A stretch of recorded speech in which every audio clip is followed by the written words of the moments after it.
order. Ms. Riggs, would you please lead us in the salute to the flag? Pledge allegiance to the flag of the United States of America and to the republic for which it stands, one nation, under God, indivisible, with liberty and justice for all. All right. Will the clerk please read our closed session item? This is a closed session, conference with legal counsel, anticipated litigation, Authority Government Code Section 549569D to one case. Okay, do we expect to report anything out of closed session? No?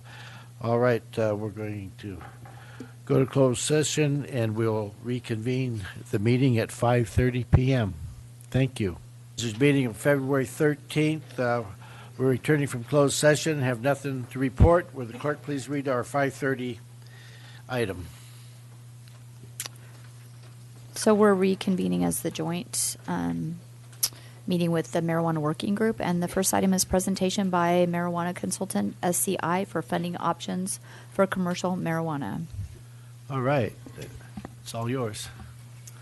So I'd like to introduce our consultant here, John Bliss. He's the president of SCI Consulting Group, and today he's going to be giving a presentation that he gave to the Finance Committee on January 12th, and that's going to be on local cannabis policy for taxation strategy and revenue. So without further ado, I'm going to hand it over to John. Thank you.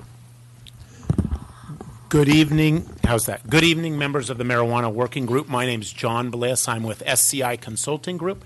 We have been engaged by the county to help out and educate county staff and electeds and working group and the community in a variety of aspects having to do with local cannabis policy. So I always start by offering some humility. This is a industry and a marketplace that's changing. Every time we give a presentation, I learn a lot. I was in the city of Santa Clara yesterday. I learned a bunch. I was on with city of Merced. There are also clients. We're working with about 25 cities and counties up and down the state and giving them similar advice. So with that, I'm going to go ahead and start working along here, and I'll give it to you straight and let you know what we are seeing working and not working. So let me go to the first slide. And so just as a quick reminder, as we deal with cities and counties in terms of local cannabis policy and implementation, we've broken it into 6 common steps. The reason we do that in particular is these are all steps. These are all activities, items, policies you've set for other things, for other activities, and so they're all familiar to you. The first one is where you're at in the process right now. It's community outreach and input and understanding the issues and understanding what you would like to do. All of that input is typically worked into, it all provides background for your Bible, which is your ordinance. It may be a health and safety and land use as one. It may be a couple of ordinances, but that's where you typically are going. I will say, and I should have said in my very opening comments, is we work with cities and counties that ban cannabis completely all the way to have a fully regulated marketplace with every activity. Wherever you guys land is what's good for your county. As I speak today, if at times it seems from my language that I'm presuming that it's going to be allowed and regulated here, I will apologize in advance for that. That's not my intent at all. But as I talk about implementation, it may sound as if I think you're doing that. I realize you're still considering all of this, and we're going to focus on taxation today. So you have your ordinance. The third step is your selection of optimal licensees. That's often the most political and difficult. A lot of times municipalities don't think about that, but that's your licensing process. Then we have what is the close cousin of taxation, and that's your regulatory fees. And your regulatory fees I'm not going to talk about today except for a couple of slides, than to make clear to everyone that's different from taxation revenue. So we'll talk about fees. Fees are going to give you full cost recovery for your actual costs associated with implementing your local cannabis policy. Revenue, taxation we're going to talk about. And the last step that often gets overlooked as well is once you have your commercial cannabis activities in place, if you end up allowing some, you need to put some effort into inspection, monitoring, compliance, feedback, that kind of stuff. So those are the 6 steps as we describe them. Let's go to the next slide, Daniel. And then there are 5 main licensing types, and within each of these there's subcategories, but the big red circle is around what we call the big 3. Those are the ones we spend most time talking about, and those are retail, which includes delivery, manufacturing, and cultivation. In urban California, like the city of Santa Clara, 90% of the conversation is on retail. That's the most intrusive in your community. In rural California, like here or San Luis Obispo County, it's mostly cultivation. And so we'll talk a lot about cultivation. Those are the big issues. Manufacturing exists everywhere. There are 2 other support activities, which is testing and distribution. I'm happy to talk about any of those, but we'll focus in that way. So let's continue to the next slide. And again, I just want to reinforce the difference, because this is often lost between regulatory fees and balloted taxes. The regulatory fees are the costs. Those are your costs of inspection, costs of reviewing license applications, all of those are all done as a regulatory fee, and the taxes are new revenue. That's new general fund revenue. And so those are very, very different. Oftentimes I'll hear people say, well, we need to tax enough to pay for our additional costs. No, for most costs associated with a commercial cannabis activity ought to be reimbursed fully by these regulatory fees. Let's go to the next slide, and this is the last time I'll be talking about regulatory fees. Regulatory fees are easier to set up. In fact, they're quite easy to set up. You either do it in-house or you pay a consultant. The consultant reviews all of the costs associated with the particular activity and staples together a pretty report that sets those fees. Those fees need to be reasonable. They need to be well defended, and that's fairly straightforward to do. If you have if your estimate is low, you can adjust the fees up very readily. If it's too high, you can adjust them down. It's an important element because those regulatory fees do have a effect on the profitability of your commercial cannabis activities. Folks in the private sector are very sensitive about those, as they should be. It affects their bottom line, and so you need to make sure those fees are fair, but they also need to be complete. They need to cover all of your costs. The main fees that we're talking about are application fees. That is, when you want to have a license for a particular cannabis activity. Let's say it was cultivation. You go and you turn in your application. Everyone's going to do this on the state level as well as the local level, and that local level, you have direct costs associated with reviewing that application and making a decision. Those need to be reimbursed completely by the person submitting that application. That's fair. The industry can bear that, and they will. The other fee that tends to be larger and a little more controversial is your annual fee, which we call there's a variety of ways to do it. We call it a commercial cannabis business license, CCBL, for lack of a better term, or we could call it a permit, and that's the annual cost of your staff time to inspect their facility, process all the paperwork. That's that annual ongoing cost. Those can be very large in some areas of the state. They're very large by standards. Again, if done properly and responsibly, the industry seems to be able to bear that, and they understand it, and it's part of doing business. But they are much higher than probably other business licenses you have. So with that, I am going to go to the main area today, which is taxes, and taxes, some balloting strategy overview. And so I'll go through a variety of things and tell you the pros and cons. Feel free to interrupt me at any time. I'm happy to get into detail and tell you what we're seeing up and down the state. So a tax for I can't resist asking. Sure. Because you just got through going through fees, and now we're going to taxes. Where does enforcement come in? How does enforcement get paid? Great question, and that's where I'm going to divide the line. It's not going to make everyone happy here. Hopefully, I will make county council happy as I define this, and probably the only happy person in the room. So, in law enforcement, let's take a retail location.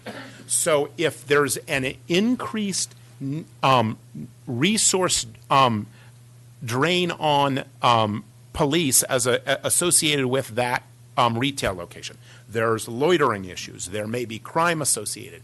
Anything that can be directly related to that particular facility, I would argue strongly is appropriate to be reimbursed through a fee. And it's a Proposition 26 is what controls fees here in California. So if you can link an additional cost associated with that particular commercial cannabis activity, you can and should get reimbursed through the fees.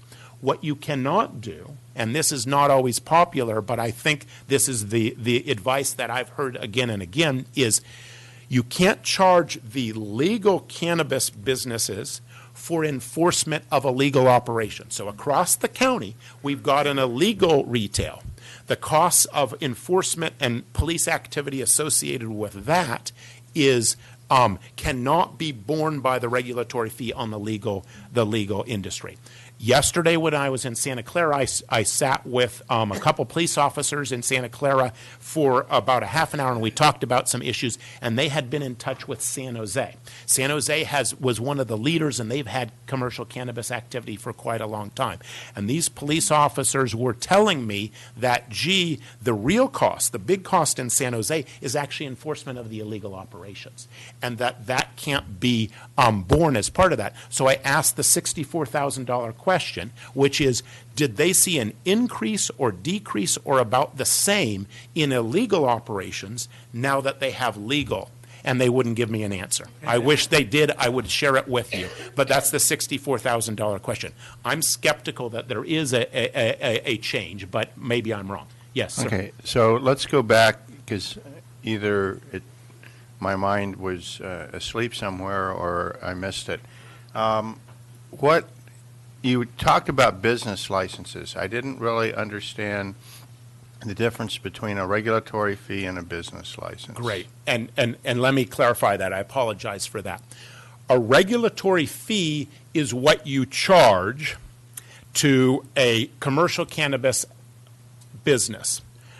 The form, the piece of paper, the documentation that goes along with the issuing that fee, optionally, and we recommend it, it's most convenient, could be that business license. So I'm going to walk up to the counter. I've been in business for 3 years. I'm in good standing, and I'm a cultivator, and I'm going to say, I would like to renew my business license, and the person on the counter says, yes, you're in good standing. You need to pay this regulatory fee to be issued that business license so that you can operate for another 12 months. Did that answer the question? Yeah, so a license fee is not on top of the regulatory fee. It is no, it's the one same. and the same. That's right, exactly. Thank They're you. essentially one and the same. It's all the activities, we bundle them and call them the license, but it's all the implicit and explicit activities concerned with me running my business here for that year. Excellent. So I'm going to continue, and I'm going to talk about taxes, because here in California, a tax has to be balloted. And so one of the things that we advise, and we advise all of our clients, that if you are going to allow commercial cannabis activities, you ought to have your regulatory fees. We will scream and yell. Everyone is doing that. They should do that. That should reimburse. And virtually everyone is also, on top of that, adding a tax. And the tax is something, again, if done responsibly and not overtaxed, and we'll talk about overtaxation issues, but if not overtaxed, it's something the industry will bear, and it's something that is goodwill and good revenue for the county. One of the questions you should be asking me, the most important question, is how much tax revenue can we generate in Tuolumne County? And I'm going to tell you that a little bit later. That's a very important question as you guys make decisions going forward. That the capacity to generate revenue should be one of the decision points that you guys use. So we have, in California, there's two flavors of taxes, and it's somewhat counterintuitive, but we have something called a general tax, and we have something, a special tax. There is only one difference between those. The special tax, you need to designate how the revenue will be spent. For a special tax in California, there's a 2/3 registered voter threshold. For a general tax, there's a 50% registered voter threshold. There's another complication to that, and again, there are caveats to everything I say, even though I tend to say it vehemently like it's black and white, it isn't. But in most cases, a general tax needs to be balloted at a regularly scheduled general election, which is typically the even year November, so November 2018 or November 2020. As logic would have it, 50% is better than 2/3, and so it's easier to get a tax passed at a 50% threshold than a 2/3. Most cannabis taxes, but not all, in California have been done as 50% general taxes. Yes, sir. You said registered voters, but don't you really mean those going to the polls? Yes, and I apologize, participating registered voters. That's exactly right. So it's like any election here in California that we do a registered voters. Those participate. You'd need more than 50% to pass a general tax and more than 2/3 to pass a special tax. Okay? I talked a little bit about timing in elections. There's another issue that I want to talk about that is a lot of municipalities are facing, and so I want to give you some background and pros and cons and what people are thinking about. And that is the issue of the relationship between the health and safety regulations, this 30 or 40-page document, which is your ordinance, your Bible, how far from a school, how many retail you're going to allow, all of that stuff, the relationship between that and the tax. And there's a variety of ways to do it. In most cases, that health and safety regulation, that zoning regulation is bundled as an ordinance, and it goes through the typical ordinance process with a couple of readings and what you typically go through. They are not typically voted on by the general electorate. You can optionally, in a few cases that has happened, but generally we recommend that you follow your normal process and as an ordinance as you normally would. It gives you more flexibility as you will want to modify that over time. However, voter expectation often is, gee, I'd like to know what your rules are. We'd like to know what your ordinance is before you vote, before I vote on this tax or not. Because the voting yes on the tax can be seen by some people, fairly or unfairly, as I'm implicitly agreeing with commercial cannabis activity. Some people will say, gee, I don't like commercial cannabis activity. I don't support it, but if it is going to be allowed, I sure would like it to be taxed. So there's some unusual dynamics in voting on a cannabis tax. One approach that many municipalities have used, and we think it's the most mature way to go, is to work and develop a good ordinance with your health and safety regulations, how you'd like to do it, and then separate from that, have a tax, but have a trigger in that tax and a trigger in the ordinance that neither can go forward unless the other passes. So if you pass the tax, then the ordinance becomes active and you can start regulating and offering and allowing those commercial cannabis activities. That's a good way to do it. It's what we typically see and we typically recommend. And so that's one of the things that you'll want to think about. So I am going to go and I'm going to jump into taxation methodologies to consider.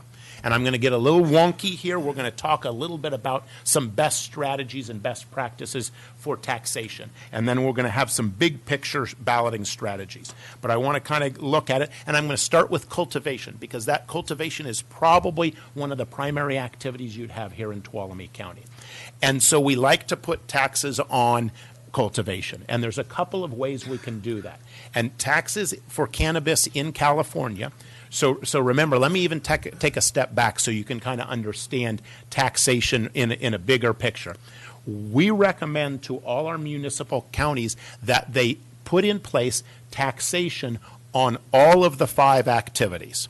We recommended that they ballot, and in California, when we ballot for a tax, we're really balloting as a ceiling. And the public agency always has the latitude to tax less than what's approved by the voters, but never more. And so our firm's philosophy is that you have a ceiling that's relatively high. And that's because we don't know what cannabis is going to look like in 5, 10, 15 years, and we don't want to have the cost and expense and staff time to have you ballot again if your ceiling isn't high enough. So we typically recommend a high ceiling, and today for most activities, that high ceiling is about 10%. There are some municipalities in the state of California that are taxing at 10%. Most are in the 3, 4, 5%. So our kind of off-the-cuff strategy for retail, for example, is go for gross receipts, ballot it at 10%, but make a commitment to your industry. You're trying to get this industry started, and you're going to go out at 3%. You can change it up or down as the marketplace goes forward. So along with that philosophy is to realize that there's a municipal tax that they're paying. They're paying a regulatory fee, this business license, the application fee. Additionally, for adult use, they are subject to our regular sales tax. That's the 8.5%, 9.5%, 9%, whatever it is here. Medicinal is exempt from that. And finally, the state is taxing at 2 places in the supply chain. They're taxing the cultivation and they're taxing the retail. And the state is also going to have a regulatory fee. So from the private sector standpoint, lots of little cuts are starting to add up. And that's why you need to be sensitive to that, because you want, if you decide to go forward, you want a successful industry that is sustainable and can flourish. And probably the one thing every person in this room is in agreement on is we would like to minimize and eventually eliminate the black market.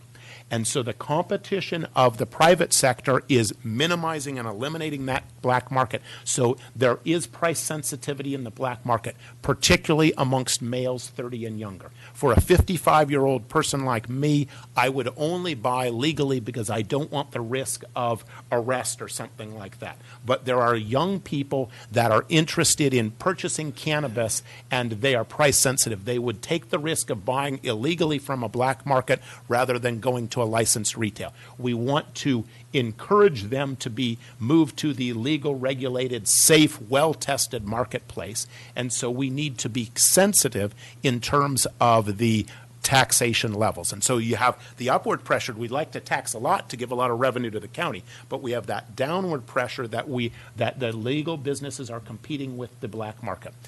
This is not a big issue here. It is in Santa Clara, where Santa Clara and Sunnyvale and Mountain View and Cupertino and San Jose are all right next to each other. There's also can be competition from other nearby retail. Realize, however, that aspect can be overstated because the typical cannabis purchase is between $50 and $100. Okay, let's make the math easy and talk about a $100 purchase. So if you're doing 3% or 5%, and that's $3 or $5, you're not going to drive for 40 miles to save $2 in the next county over. So there isn't going to be that kind of pressure from other nearby counties, I don't believe, on your tax rate. But it does compound and will affect the black market, so it's something to keep in mind. Okay, so that's kind of you want to ballot at a reasonable ceiling, go in at a low rate, let your businesses start to flourish, start to be sustainable, apply downward pressure on the black market. There are 3 main ways that cannabis is taxed by local municipalities. Weight is not very common, but that exists in a few places. The other common ways are gross receipts, which is another way. There's some subtle differences with sales tax, but gross receipts basically is a percentage on their cash register. That's a very common way. And then there's square footage. For cultivation, the square foot rate is the most common way to do it. You go in one time, you measure the canopy area. There's a little gamesmanship as to what's in the canopy and all of that kind of stuff, but you can measure that, and then you can put forth an annual rate, an annual tax based on that square footage. You don't need to touch it again. You don't need to see what the register is, anything like that. That's a good way to do it, and many cultivations operations are taxed by square footage. One of the disadvantages of it is that if this marketplace starts to scale up and it starts to be more profitable, you don't get any of that gain. So some agencies are taxing cultivation as gross receipts. So as they're selling that, they're taking a percentage of that. That's a good way to do it as well. Cultivators they're not like retail. They don't think cash register as much, but they do sell their product and they keep records of it, and they're required to keep records of it. So you ought to be able to see how much money they're spending, and they pay their tax. One of the problems with gross receipts on cultivation is cannabis is a prickly crop, and crop loss is a significant issue. So there are times where a cultivator will lose a crop. If you're based on gross receipts, you will lose revenue. But if you had done it on square footage, you would have a more stable plan, easier to plan revenue source. In most cases, we are recommending to our clients now a hybrid model where they're charged a square footage or gross receipts, whichever is higher. And we take a look at that, and that seems to be reasonably well embraced by the industry as we go forward with that. So that's something to consider. But you have latitude, and you have latitude picking the rates and the way to do it. I'm going to continue and talk a little bit about retail.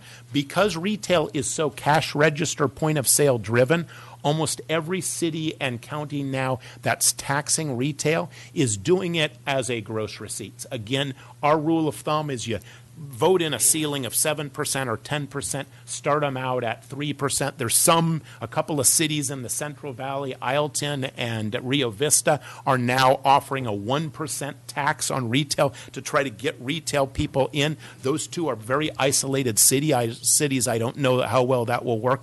There's still some cities, and I can't remember if it might be San Jose. One of them is at 10%, which is high, and they're getting some pushback from the private industry who's telling them that they're having trouble competing with the black market. It's a dynamic marketplace, and you'll want the ability to change. Yes, sir. You talk about having a high, going in at a high Yeah. level and then starting your implementation. What's the technical process if you're a 2% county and you decide, I want to go to 4? There's no ballot measure. You just have a Correct. meeting and That's you do it? that's correct. And so I would defer to whatever your typical process is, but I think you described it right. It would probably be done by resolution, but it would be a resolution. And so oftentimes there's a tax ordinance that's it's not a long ordinance, but it's a 5 or 10 page ordinance that is actually voted on, and the ballot measure refers to that. And we often say this will be a 10% gross receipts tax on retail. The initial rate will be 3%. But the public, the private sector, and people voting on it have to have some faith in that, because we typically don't recommend that you guarantee how long you will keep that rate. So they have to understand that, but they have to understand that the public agency is committed. If you go forward, you want to commit to a sustainable industry. So you need to be able to work with and get feedback from the private sector, from law enforcement, understand what's going on, so you can make those type of adjustments. Because we think you will make those adjustments. Our crystal ball thinks that it will stay low and maybe even go lower, but then over time that tax rate will go up, and it may go up as the price of cannabis, the raw price of cannabis decreases as we get more cultivators online in California. So retail, fairly straightforward. It's almost always at gross receipts. It's a good way to do it. They're keeping track of it. They have to pay their sales tax anyway. So it's very straightforward, and it's a very effective way. Let's go, Daniel. If we look to the next one, manufacturing is similar. Manufacturing, I will tell you, is cultivation and retail seem to be the most intrusive. Manufacturing is typically in a dark warehouse type structure. It's not very intrusive. I want to make sure that people understand the word manufacturing. When we use the word manufacturing associated with cannabis, we're really talking about two things. One of them is extraction, which we've done for corn for thousands of years. You're basically squeezing that flour, and you're applying pressure and heat to extract oil from the flour. And there's also certain molecules, volatile and non-volatile, that will help extract that oil. So when people say manufacturing, they are mostly talking about about extraction. The other part that falls into cannabis manufacturing is what we call infusion. That is taking the oil and infusing it into a chocolate or a candy or an edible or something like that. So that's when people say manufacturing. The next step is distribution. I want to talk about that a little bit, because this one is often not well understood. Unfortunately, sometimes people have used the word distribution when, oh, he's distributing drugs, to mean selling and retail. The distribution license by the state is a very specific, very finite, required role in the cannabis supply chain. To go between a cultivator and a manufacturer, it must go through a distributor. There is no option there. To go between a manufacturer and a retail, it must go through a distributor. Also, you can go straight from a cultivator to a retail, and it has to go through a distributor. A distributor is a required license, and they must touch it, and they have a certain role, and the role is essentially three things the distributor has to do. They need to transport and store.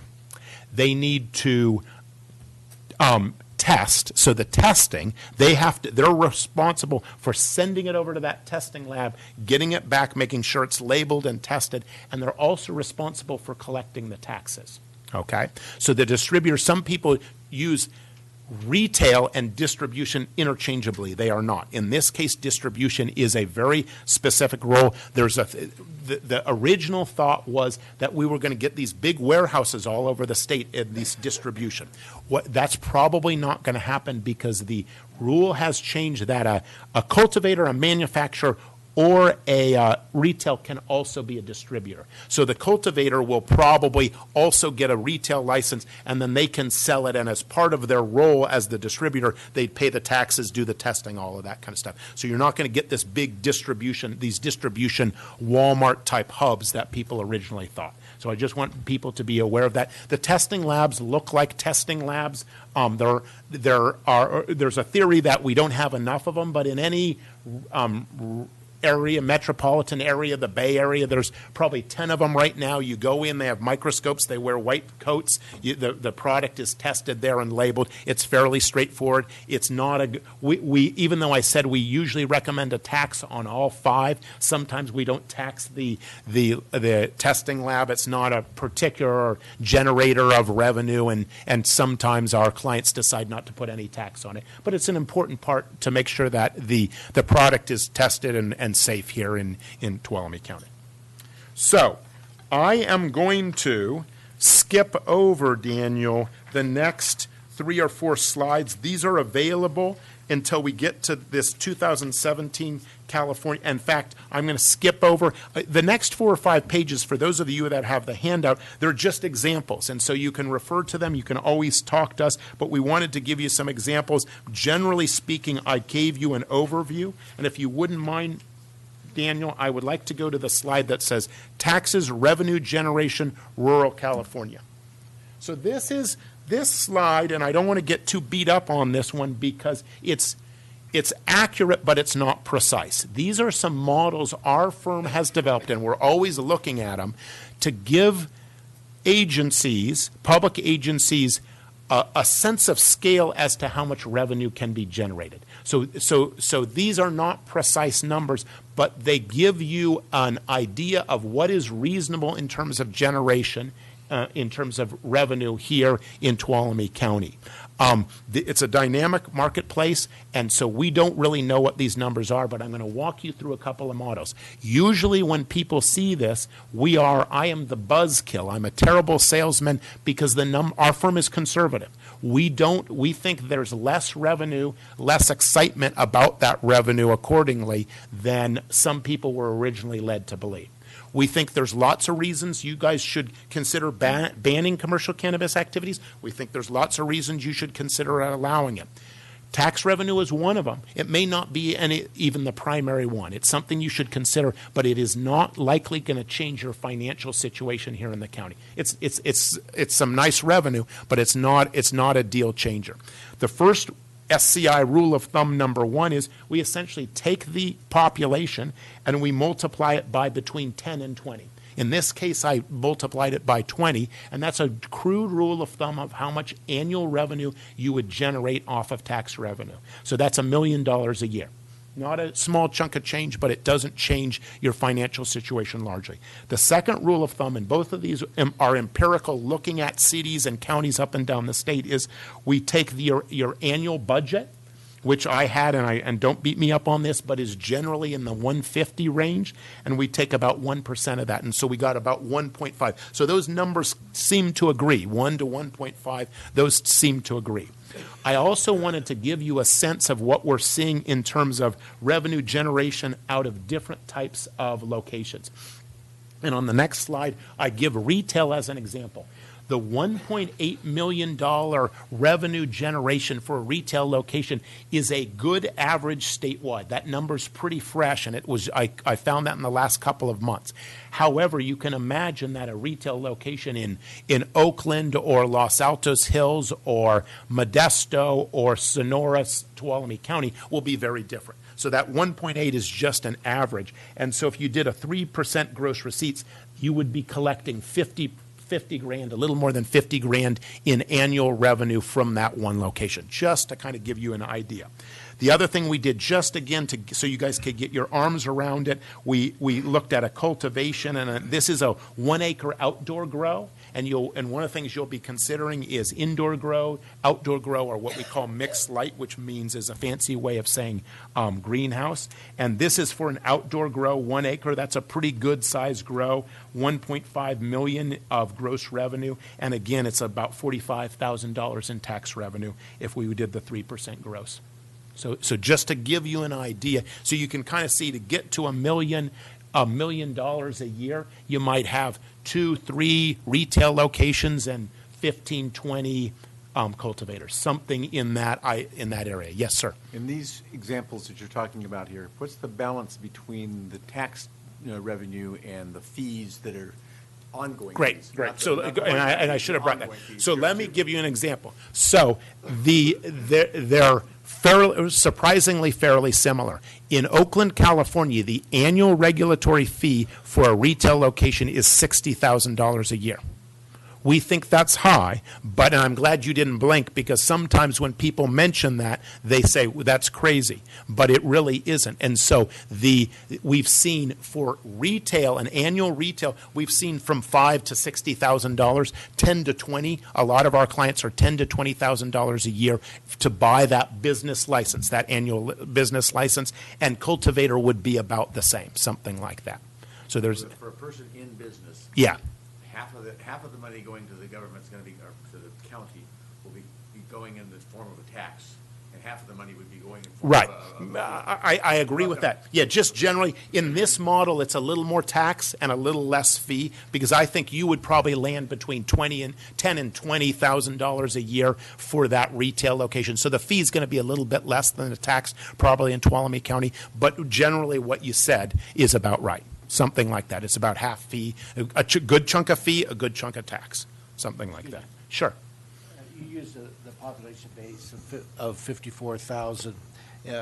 Tuolumne County, that is our population base, but what's unique about this particular county is we could have 5,000 to 10,000 more people in here on any given day on a 3-day holiday. So that's right. And so actually, I realize that you're a very successful tourism county, and that's why I think, let me make sure I'm telling you the truth, I think we use the rule of thumb number one is actually $10 to $20. We did the $20 to kind of account for the tourism. One of the areas that it pushed our model a lot is actually the city of Palm Springs. Palm Springs has been at this for quite a while, and they're able to generate more like $20 per person, and they have tourism as well. So I think that's right. So tourism is an important part of cannabis, definitely, and both probably a lot of it will be from out of state. Okay. Excellent. So let me. Am I on final thoughts, Daniel? yes. I am. So final thoughts on cannabis. So again, at the sake of being repetitive, absolutely rigorously and responsibly get regulatory fees in place, and you can pay for a lot of your costs, almost all of your costs. That's an important thing to do. And then we really encourage you to look at a balloted tax measure you can incorporate with these trigger effects to marry them at the hip, the health and safety regulations. We want tax methodology. I shared with you our philosophy, which is have a reasonable ceiling, start low, get your businesses going, and then to put pressure on the black market. And then you need to communicate with your voters. I know it's a very controversial issue, and there's very strong feelings about it here in Tuolumne County, and you just need to, in a dispassionate way, continue to communicate the good and the bad with your community according to cannabis, as well as with the private sector. And we always encourage to have a good relationship with the private sector so you can understand their needs and their concerns. So with that, I will stop talking. I'm happy to answer any questions. You can kick me out, whatever you want to do. Yeah. Good presentation. Thank you very much. Very informative. I've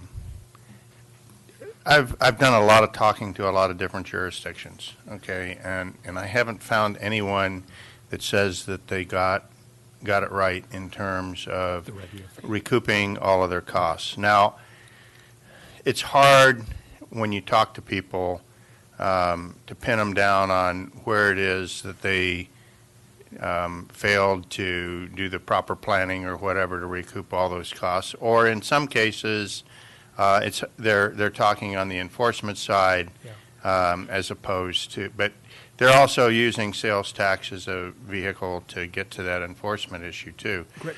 I haven't found one that said they're even close to recouping all the costs of the marijuana industry. Do you have any sense from working with people on this that of why that is? It's a good question. I don't. Our feedback from our clients has been that they're comfortable that they're recouping it. The issue that you and I shared here, where the enforcement costs not clearly associated with a particular business, those are real costs. And San Jose, through the Santa Clara Police, said that was actually their biggest cost, and that I think has to be probably through taxation, something like that. So unfortunately, I can't share any particular knowledge or insight on that. Well, I suspect that that is the case. That the enforcement on the illegal activity would have to come from general fund or some other. Have you seen any trend as you go through? And I'm sorry to monopolize the mic here, but have you seen a trend that actually says that either way, up or down, that the illegal activity has changed in magnitude with or without legalized commercial activity? I have not seen anything that I would share with you that I think is credible. I have heard lots of anecdotal both directions. And I've heard lots of anecdotal in Colorado, and so I Google and I try to play the devil's advocate on both sides, and I look for studies. I would share, and I think this is positive, I would share that in the Colorado studies, whether they are and they're as I read them, they seem credible, and they say crime has gone up. And I also read Colorado studies that seem credible to me that says no, there hasn't. The one commonality I would say, and I think this is good news, I think everyone in the room would agree with me, is no one's seeing an increase in use by youth. And I think that's very, very important, is that there doesn't seem, with the areas that are illegal, we still have an issue with youth using cannabis, a very serious issue, but it doesn't seem to be affected. It doesn't seem to be increased. In fact, that's probably the one thing I can say that's fairly clear. There hasn't been an increase in youth of people under 18 in communities that have allowed legal regulated cannabis. I think that's pretty clear. But other things, I hear a lot of different things. Randy? Okay, one of them. I had an anecdotal story just opposite of that. So, Yeah. but again, I didn't see hard data. So, look, there's one thing we haven't talked about here. And by the way, again, I'd like to reiterate, good presentation. I got to see it before. I learned some more already this time. Can't get enough of this, I guess. Site remediation. We haven't talked about that. Yeah. And I mean, I see pictures of terrible Correct. misuse of things. How do you deal with that? You do it with a bond like you do with SMARA instances with mine reclamation kind of thing? It's a good question, and issues of disposal, overuse of pesticide is a very serious issue, and I just want to explain that. If a farmer has a head of lettuce, there's the value of that head of lettuce is very low, and so there's no incentive to spend a lot of money on pesticide. But a cannabis plant can be worth between $10,000 and $20,000, and so the cost of pesticide is relatively low. So this is a big issue in the industry right now in the use of pesticides. The industry is maturing and getting smarter on that, but we have that type of issue. I'm going to punt a little bit on the answer. The bond, we've seen bonding, that kind of thing, but as the state's Food and Ag is getting more involved and they're inspecting, and so the state inspectors will be inspecting all licensed cultivators.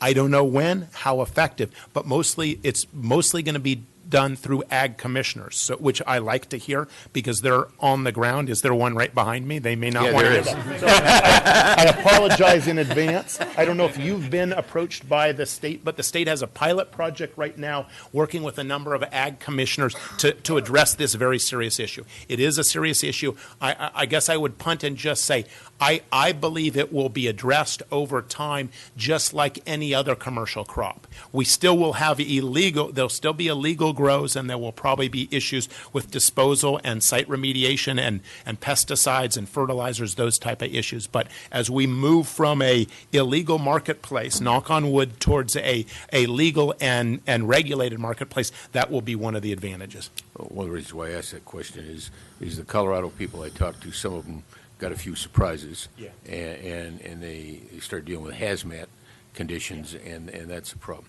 So my next question, do you want to respond to? One of the things I'm going to say on that point is, from a code enforcement standpoint, most of the businesses that we deal with, and we look at it from a perspective of businesses, those folks, if they're in business, are generally not who we're having the large-scale problems with. It's those folks that aren't out there. They're the ones that we have the cleanup issues in that, because they aren't abiding by the rules. They're not paying things. The problem with They're the all black market, so they won't be paying a bond. The problem with all regulation is you're really covering, and the majority pays the penalty for a minority of bad players. I mean, that's the way it is. Yeah. But the public can't afford not to cover for that. The other issue, and that's one I thought we were going to get to, but I don't think I heard you say it. And I've had a lot of conversations outside with people, Oregon and Colorado, and other people inside the state of California. I agree with the premise. If you're going to make this thing successful, you're going to make it sustainable from a pure business point of view. You can't drive it back underground because that's no one wins in that, I think. But there's a certain level of taxation where you get to where it's more advantageous to be underground. That's right. Okay. And so the question is what level? And I'm some of the stories I'm hearing at some of the meetings I'm going to where we discuss these things is that the state is virtually sucking up most of that already, and that there's little left for the locals who also bear all the costs. So I'm interested in your... And I agree with your criticism. I think that's right. I think the state taxes are high. No one knows what tax rate is the sweet spot. No one knows that right now. So what we recommend is we give you the tools to adjust it, and we tell you you're going to have to adjust it. The state tax rates are relatively high in California. Their fees are relatively high. Now, yesterday I heard, it was from a private sector lobbyist, a cannabis lobbyist, that so one of the taxes is a 15% excise tax on gross receipts, and that's on retail. That's pretty high. And this lobbyist, and I don't think he would want to say it if it wasn't true, or he'd no reason to, said that the state's already looking at that they feel that that's high.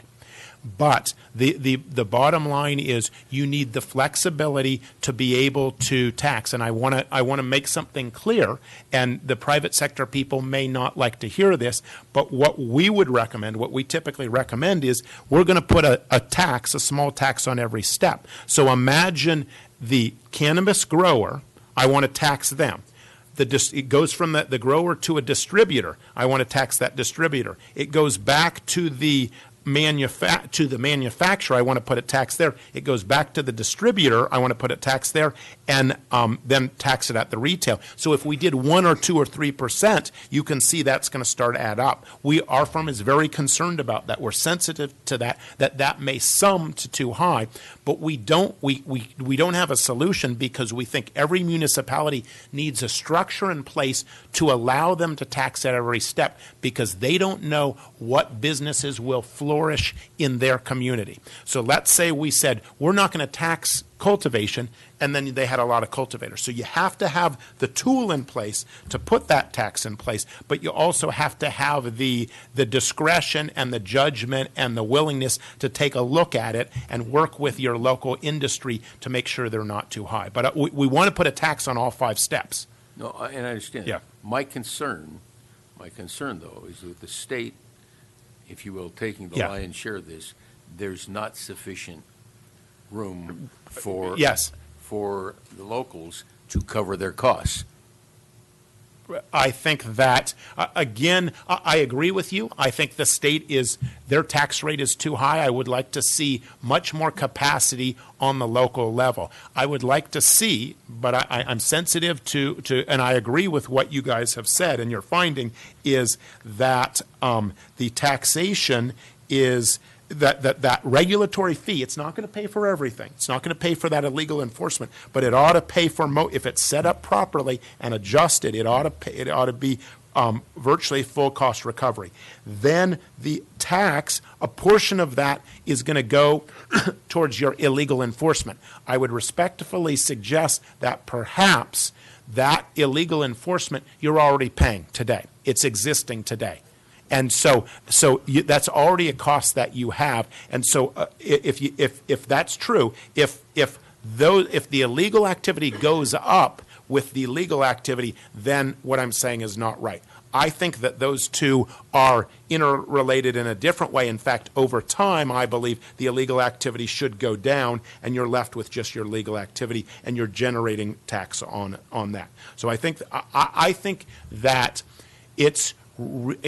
I would say that it's reasonable to believe that your fees and your fees aren't going to pay all your costs. Your taxes, but I also think it's reasonable to believe that your taxes ought to exceed some additional costs for illegal enforcement. That's where we think it's landing. But it's easy for me to say that. There's no guarantees. There's too many factors. Yeah, well, that's my problem.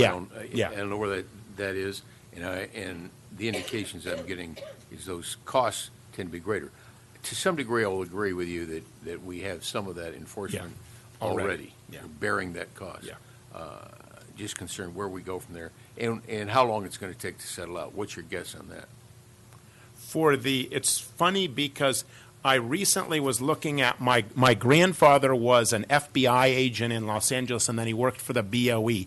And I did some research, and when he worked for the BOE during Prohibition, the California BOE, which doesn't exist anymore, but they were involved in going around breaking up stills and trying to get rid of illegal. So there's some irony with his grandson now in the business that I am in. But I'm interested in Prohibition because I think there's a lot to learn from Prohibition. And there was illegal alcohol. There's still illegal alcohol in the United States. Not a lot, but there still is. But it was a 5 or 10 year program to diminish the black market. So I don't think if anyone tells you, the black market will disappear in a year or two, no way. I think it's a slow, gradual slide over 5 and 10 years. The private industries, the legal industries have to step up. They have to offer better variety. They have to have better products, tested and safe products, better service, convenience. They have to use what Americans are good at and using the private sector to come up with something. But it won't happen overnight. It will take a while. Okay, thanks. Scott? There's been a lot of discussion about fee revenue, tax revenue, and everything else. I pay all my taxes through my bank. is there any headway in the state of California, progress on banking, the banking issues? Right. You talked about Yeah. this business in Oakland, 60,000. Did they just bring all this Yeah. cash to? They do. They do. So Vallejo collects it, City of Vallejo collects it once a month, and they have 8 different retail, and every month, an employee from each person comes to City Hall in Vallejo with a bag of cash. That cash typically has a significant odor issue as well. So this is a problem. There isn't, I'm happy to report, once Vallejo actually, they have a lot of sewer fees and other types of fees, so they handle a lot of cash. And so they can do that. But the cash management problem continues to be a problem. Again, I hear some interesting things with Bitcoin, cryptocurrency. The state is looking at setting up a bank. I think John Chang has talked about that. Counties are looking at banks. I was in a group in Merced, a stakeholder meeting with about 8 different private sector people, including one person who was an executive at Marriott and one person who was a marketer at Apple. So the industry is maturing in all of this. And I asked them, what's the answer to the cash management problem? And I got long faces. So I can't report to you that there's a good solution on the near horizon. But there is a lot of talk and ideas. You ought to consider, in the short run, the additional burden, administrative burden of handling cash. There's some of the workarounds is to is the public employee meets the private sector person at their bank, so that you don't have some of the cash management crime things. There's some workarounds, but I would say that's still a work in progress. I don't have a good solution. Hopefully you do. Well, I don't have a good solution, but is there a reason why the industry has not gone to credit unions? I think the person, I know, I have heard anecdotally, hopefully you'll help me out here, that there are some credit unions that are participating. Yes, there are people working on state licensed credit unions to work around the federally insured money issues that come with banking. Yeah, so I don't think, I can say with high confidence that the cash management problem will be solved. I don't know how or when. There's a lot of smart people looking at it, but there's not an obvious long-term solution yet that I've seen. More questions? I guess Oregon, Washington, Colorado, are they just dealing cash still? I mean, they've been doing this for, in some cases, 4 years or so. Yeah, as far as I know. Just, but again, you hear, and I hear credit unions, and I heard there's a Lynx, L-I-N-X, is a credit card company that's trying to do this, but then I keep hearing that it only lasts for a certain period of time. So I would say that as far as I know, in the other states, they don't have a long-term solution either. It's still cash. And I think you should plan, as you guys are considering this, at least for the short term, think of part of the nexus needs to be the administrative burden of dealing with cash. So Tuolumne County Business or Transit has to get a Bigger bus. big bus? Yeah. Okay. Armored truck. Yeah, armored trucks is another way to start. Just, I have two questions. Sure. One, you mentioned that there was a couple, either cities or counties that are doing the ordinance and tax on the same ballot, or have done it on the Yeah. same ballot. What was the success rate? How did that pan out? Do you recall? One of them is the city of Hayward, and they were successful. And I don't remember the other one. They were successful. I think the downside of it is arguably, if you put an ordinance before the voters, it diminishes your ability as a supervisors to make an adjustment to it. There's some workarounds of that, but that's part of it. Also, you are entering something into a political environment that arguably is better kept in the traditional way of doing it. So we're not seeing that happen very often, but I know Hayward did it a couple years ago, and I think we've heard of one other city that's doing it. Okay, and my last question, now that cannabis is legal, it's an Yeah. issue that we, me, especially as a supervisor, I didn't expect I'd have to deal with, but we're here doing it, and we've got the hard job Have you seen a increase in the black market or a decrease in the black market since we've legalized marijuana for recreation? I think no one knows for sure. It's very hard to measure the black market. I haven't seen any credible study that said there's been an increase. I think as logic would have it, that when you have, and I live in Oakland, and we have some very successful, well-run, clean, impressive-looking legal retail outfits, and I would have to believe that those are already biting into the black market. One of the retail people we talked to yesterday in Santa Clara, he was from San Jose, and he's got 12 cash registers. He's got 90 employees, and he has said that his revenue has doubled since January 2nd of this year. So that I would conclude from that's got, maybe not significantly, but that's got to be reducing. Some of those people were black market customers before. Okay, and all the product he's selling is tested. It is, for yeah. So pesticides that's exactly right. So, and and in fact, I think going forward, the person who may be buying it from a well-known friend illegally for years, and what is going to make that person stop buying it from their friend? It's not they're driving along and rolling down their window. It's something, not that kind of transaction, but someone they've been purchasing cannabis for years. What's going to make that person, who has a good relationship with that person, go to a legal retail location? And I actually think it's testing, because it's going to be labeled and tested. And I think there's variety of product and things like that, but you want to buy from your friend, but you don't know, you won't have the same comfort of testing on the black market product as you will have. The legal cannabis is well tested. The only caveat I would say to that is there's been a little bit of a grace period, and so the retail locations in California could buy up stock and start selling it down on January 1st. And so the testing is coming in a little bit over time. So it will improve over time. But I think that's one of the big differences and one of the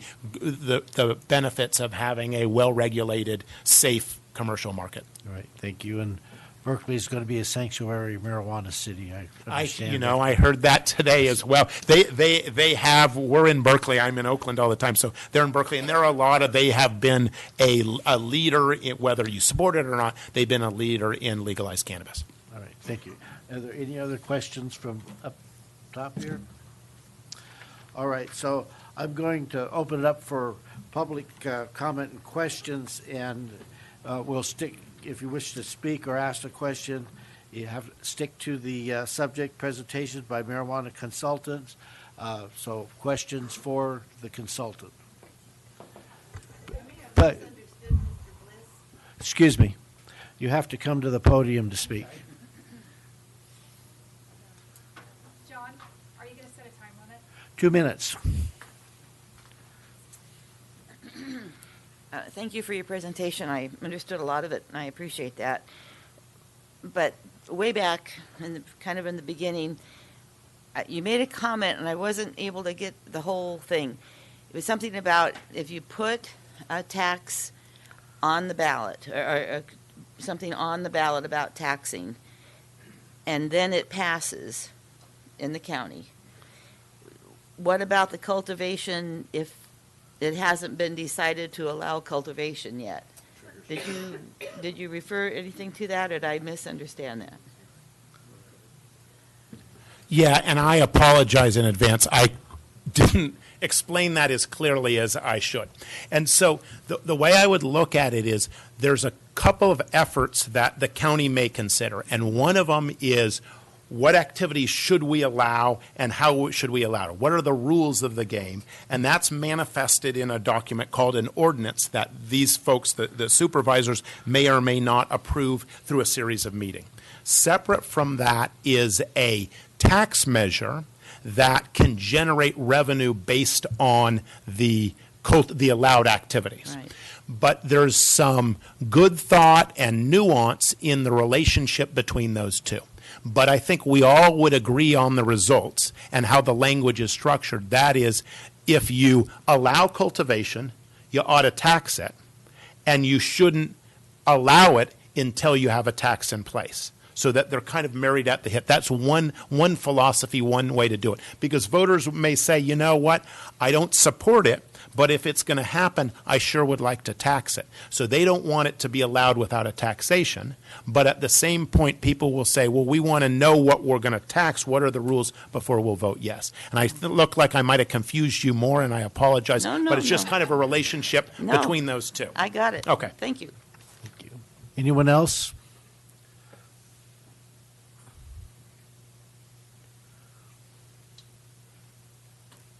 I was wondering, how many cultivators or farms can the county support? And then with that, you mentioned about a 2,000 square foot building producing 1.8 million. How many plants can fit in that 2,000 square foot building? And then my other question was, what is the strain on the water system and watershed that we have here to water all those farms?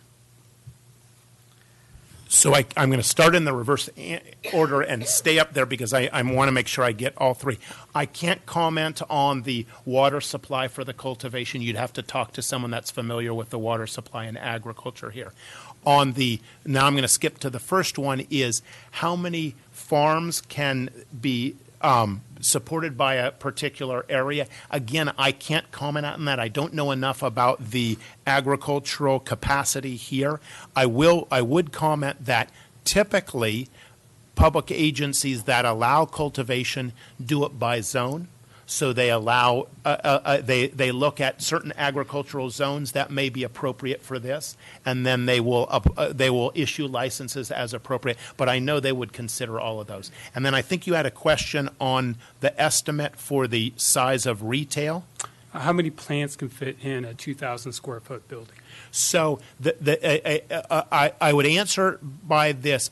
Typically, one plant is about 10 square feet, and that's just the plant itself. So you may double that for access and other elements having to do with that indoor cultivation. So maybe 20, you could look at between 10 and 20 square feet per plant, and then you can do the math from there.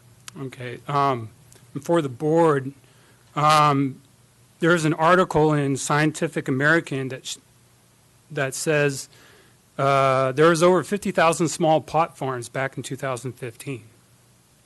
Why do we need to put any more in this county? And then with that article, they were using, these small pot farms were using 5.8 gallons of water per plant. So just some information that you guys can. Do you have that article with you? Yes. Just to respond, I don't think anyone's saying there needs to be more. I think what we're saying is they've been here for a long time unregulated, and those people, they're already using water. In some cases, you're seeing chemicals going into our water. And if we're able to regulate it in a way to where people actually participate in a regulatory framework, which we put in place, then you can eliminate some of the negative effects. You can mitigate some of those negative effects, potentially generate revenue for enforcement action, which we just had a discussion at our last meeting. There's 3 or 4 positions we need to add to be able to do that, which currently we're looking at a deficit that we're going to have to solve. And I don't want to have to cut libraries and recreation and other things, which would be the only areas we really have to look at. I would rather regulate the existing, number of operations that are there, try to get them into compliance, and collect the revenue from them. I just wanted to offer that if you are a cultivator licensed by the state of California, you also have to get a license from the State Water Board. And you have to get an inspection that looks at any grading or dirt work you've done. It has to look at the steep pitch of any of your hillsides, your water reclamation process. So there are extensive environmental regulations that cultivators who are trying to be compliant and regulated are subject to. Where would they be getting the water from? Depends on their site plan and approval. I appreciate his questions, but that's not really the agenda topic. And I'm not putting you off because I think those are legitimate concerns, and I want to hear them, okay? Because I share them. But our topic on this agenda items is presentation on funding options for commercial marijuana. It's how we would deal with it if we allowed it. We're not discussing whether we're going to allow it or not at this point. We're trying to get, at least for me, I'm trying to get all the research in so that when I have to make the decision, it'll be an intelligent decision. It'll consider all the options. I'm very concerned about some of the things you are. Impacts on water usage, what are the environmental impacts on effluents, all that kind of stuff. But that's a topic for another day. You mentioned that out of that 2,000 square foot building, there's going to be 54,000 of tax revenue. How much is that going to go to water conservation? So, Different question, not to the subject. Thank you. Anyone else wish to ask a question to the consultants? And let's please stay on topic to what the consultant has presented. So the confidence in the statement of the 100% coverage of costs that will be implemented because of regulation of marijuana doesn't seem like it was including any indirect consequences of, potential marijuana increase and demand for marijuana.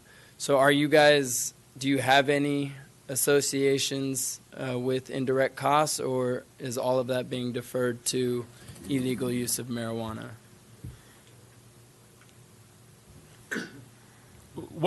Give me an example of what you're thinking of an indirect effect that would have a cost, just so I can answer. Indirect effects are going to include, social issues that emerge from. Let's say something like there was an associated increase of use, and you needed to have some response to that. Unfortunately, I'm going to punt a little bit on those because the interpretation of Prop 26 and the ability to include those in fees, there's some differences of opinion on that. We would certainly like to capture all of those, and so we have some clients that have added to their annual fees, the regulatory fees, some neighborhood improvements, some compatibility, some type of social issues. But as you stretch it and make it more general, there may be some compliance with Prop 26 issues. So again, I'm punting a little bit. We're aware of it. It's real, and it's something that needs to be looked at, and we would encourage all of our clients to take a look at that and make sure that you capture all of those costs that you can within law. How you started the question was perfect. You looked at me and asked me about the 100% confidence. I'm not 100% confident. I share the concerns. I think we can get a lot of it. I think the regulatory fees are good, but they are imperfect. So there are other implications that we don't understand. And so does Tuolumne County understand the cost to our water supply and all of this? I mean, these are all indirect costs to this that they're probably not talking about. I think we understand a lot. That's why we're having these open meetings, and we've hired a consultant. Supervisor Royce had a comment, and then Supervisor Brandon. I just had a question follow up along the same lines as what you're asking, but there's a different twist on it. I'm under the impression there is, and I totally appreciate the question when you're talking about social ills and increased effect based on these decisions upon that. I'm under the impression that the state tax is earmarked for some of those purposes. Can you break down the way the state revenues are directed to be applied at all? I know there's kind of a framework for that. Yeah, there is a framework. It's right in Prop 64 and what we call SB 94 MACURSA, that there will be revenue revenue dedicated to that, but unfortunately, I'm not knowledgeable on the percent or the amount. As a consultant that works almost only with local government, I have some skepticism that a lot of that, unfortunately, is going to make its way down here. The track record's not very good. Yeah, exactly. No, and this is just another quick follow-up question. I think I may know the answer, but this has come up in conversations, the difference between the fees and the taxes. So I'm on the First Five Committee, and Area 12 has brought this up. Those are both organizations that are lobbying the state to get a little chunk of that. I agree with you. They're very skeptical about how that, but if we do a general tax, then there is no specific allocation to help fund some of those social pieces, if you will. Correct. Okay. It's not right. It could be used, but it is not. Would not. So again, we'd find ourselves in the same position. Any more questions? Okay, thank you. Just a comment on his. So, I think that we're all very sensitive to the indirect costs. I'm not sure that there's anybody that can answer the question of how do you factor those in, but there's potential increased behavioral health issues associated with it. There's traffic safety issues associated with it, and there's medical issues associated with it. Just to name three: water quality, runoff, all of those things, and additional load on the electrical grid. All of those can be mitigated, but some of the softer ones that I've already mentioned are a little bit more difficult to quantify. But we'll certainly try. Any more questions? If we go down that path.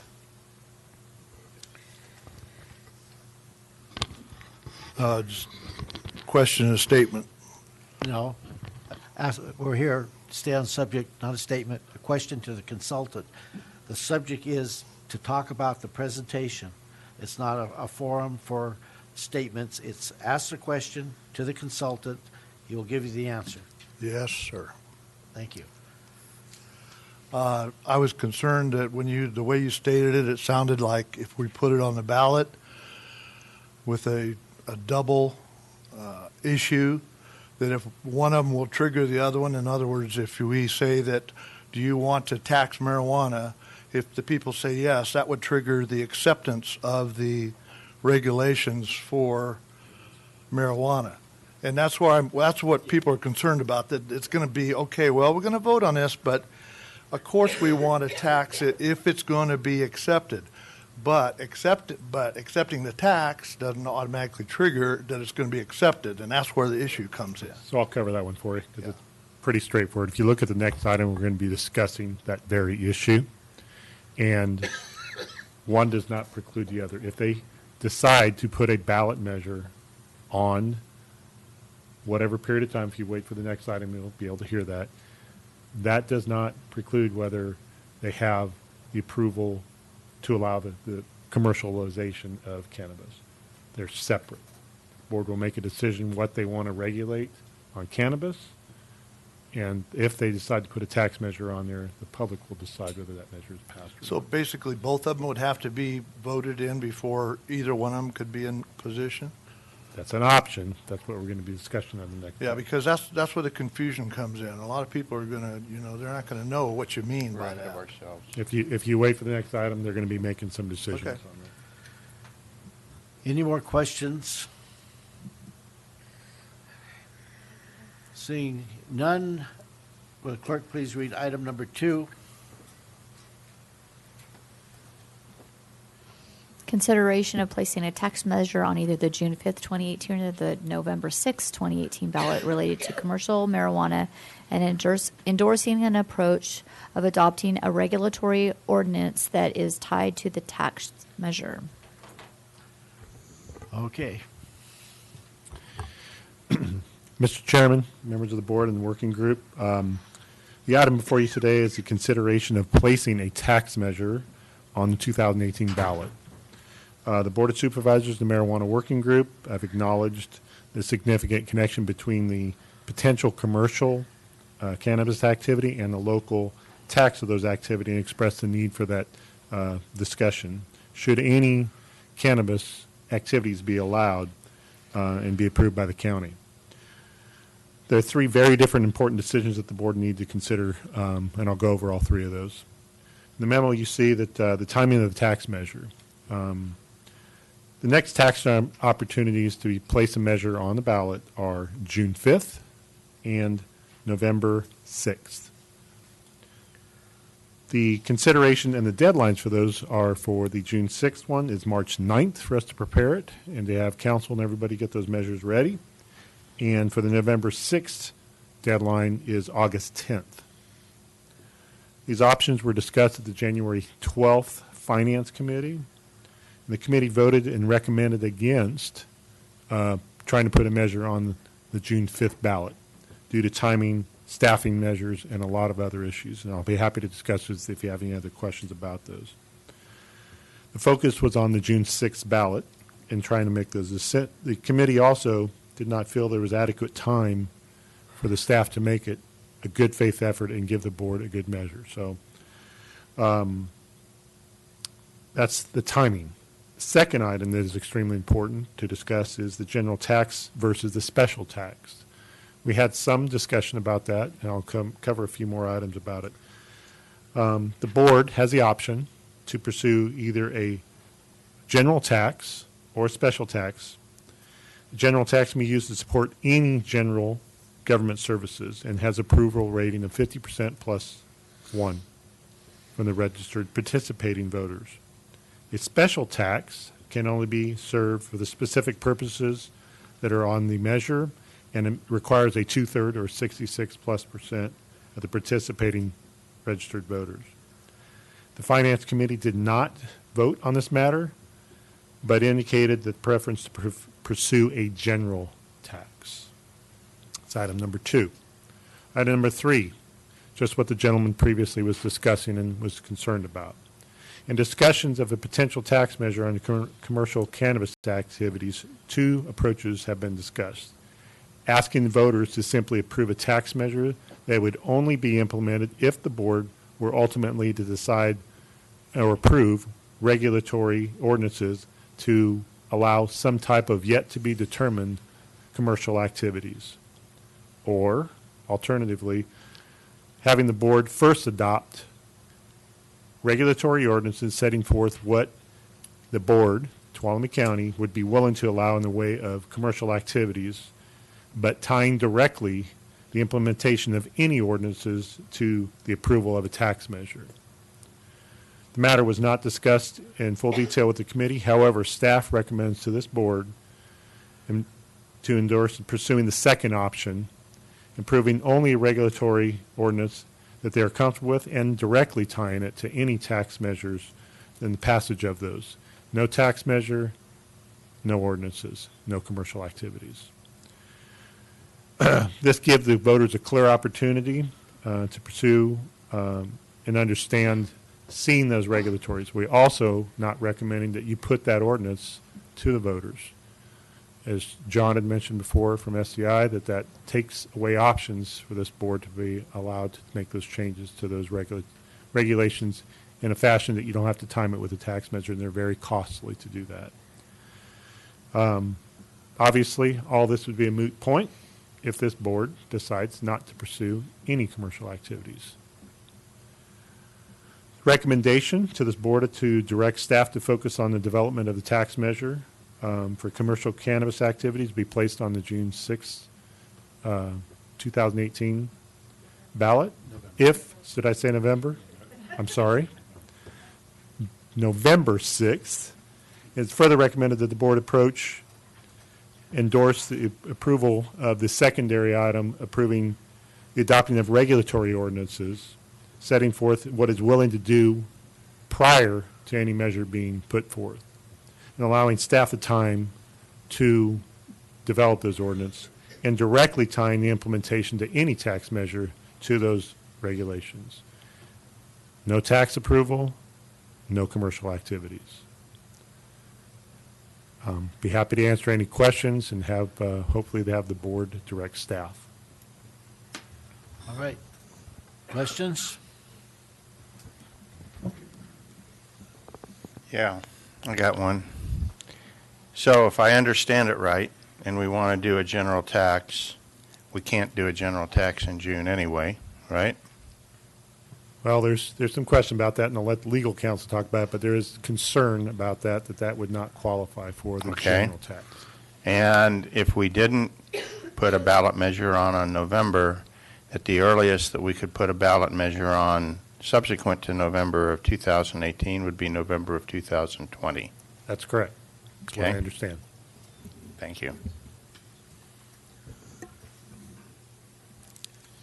Before I call, go ahead, Sherry. Question. So I skipped ahead a little bit because I was curious about a timetable. And staff believes there would be sufficient time. What would be the outside date that a decision would have to be made on doing a commercial activity in order for for staff to come back in August? With an ordinance? Yes. So you obviously looked at the I other did. item with the timetables on there. So I'm going to give you some perspective because the board will want to make a fully informed decision.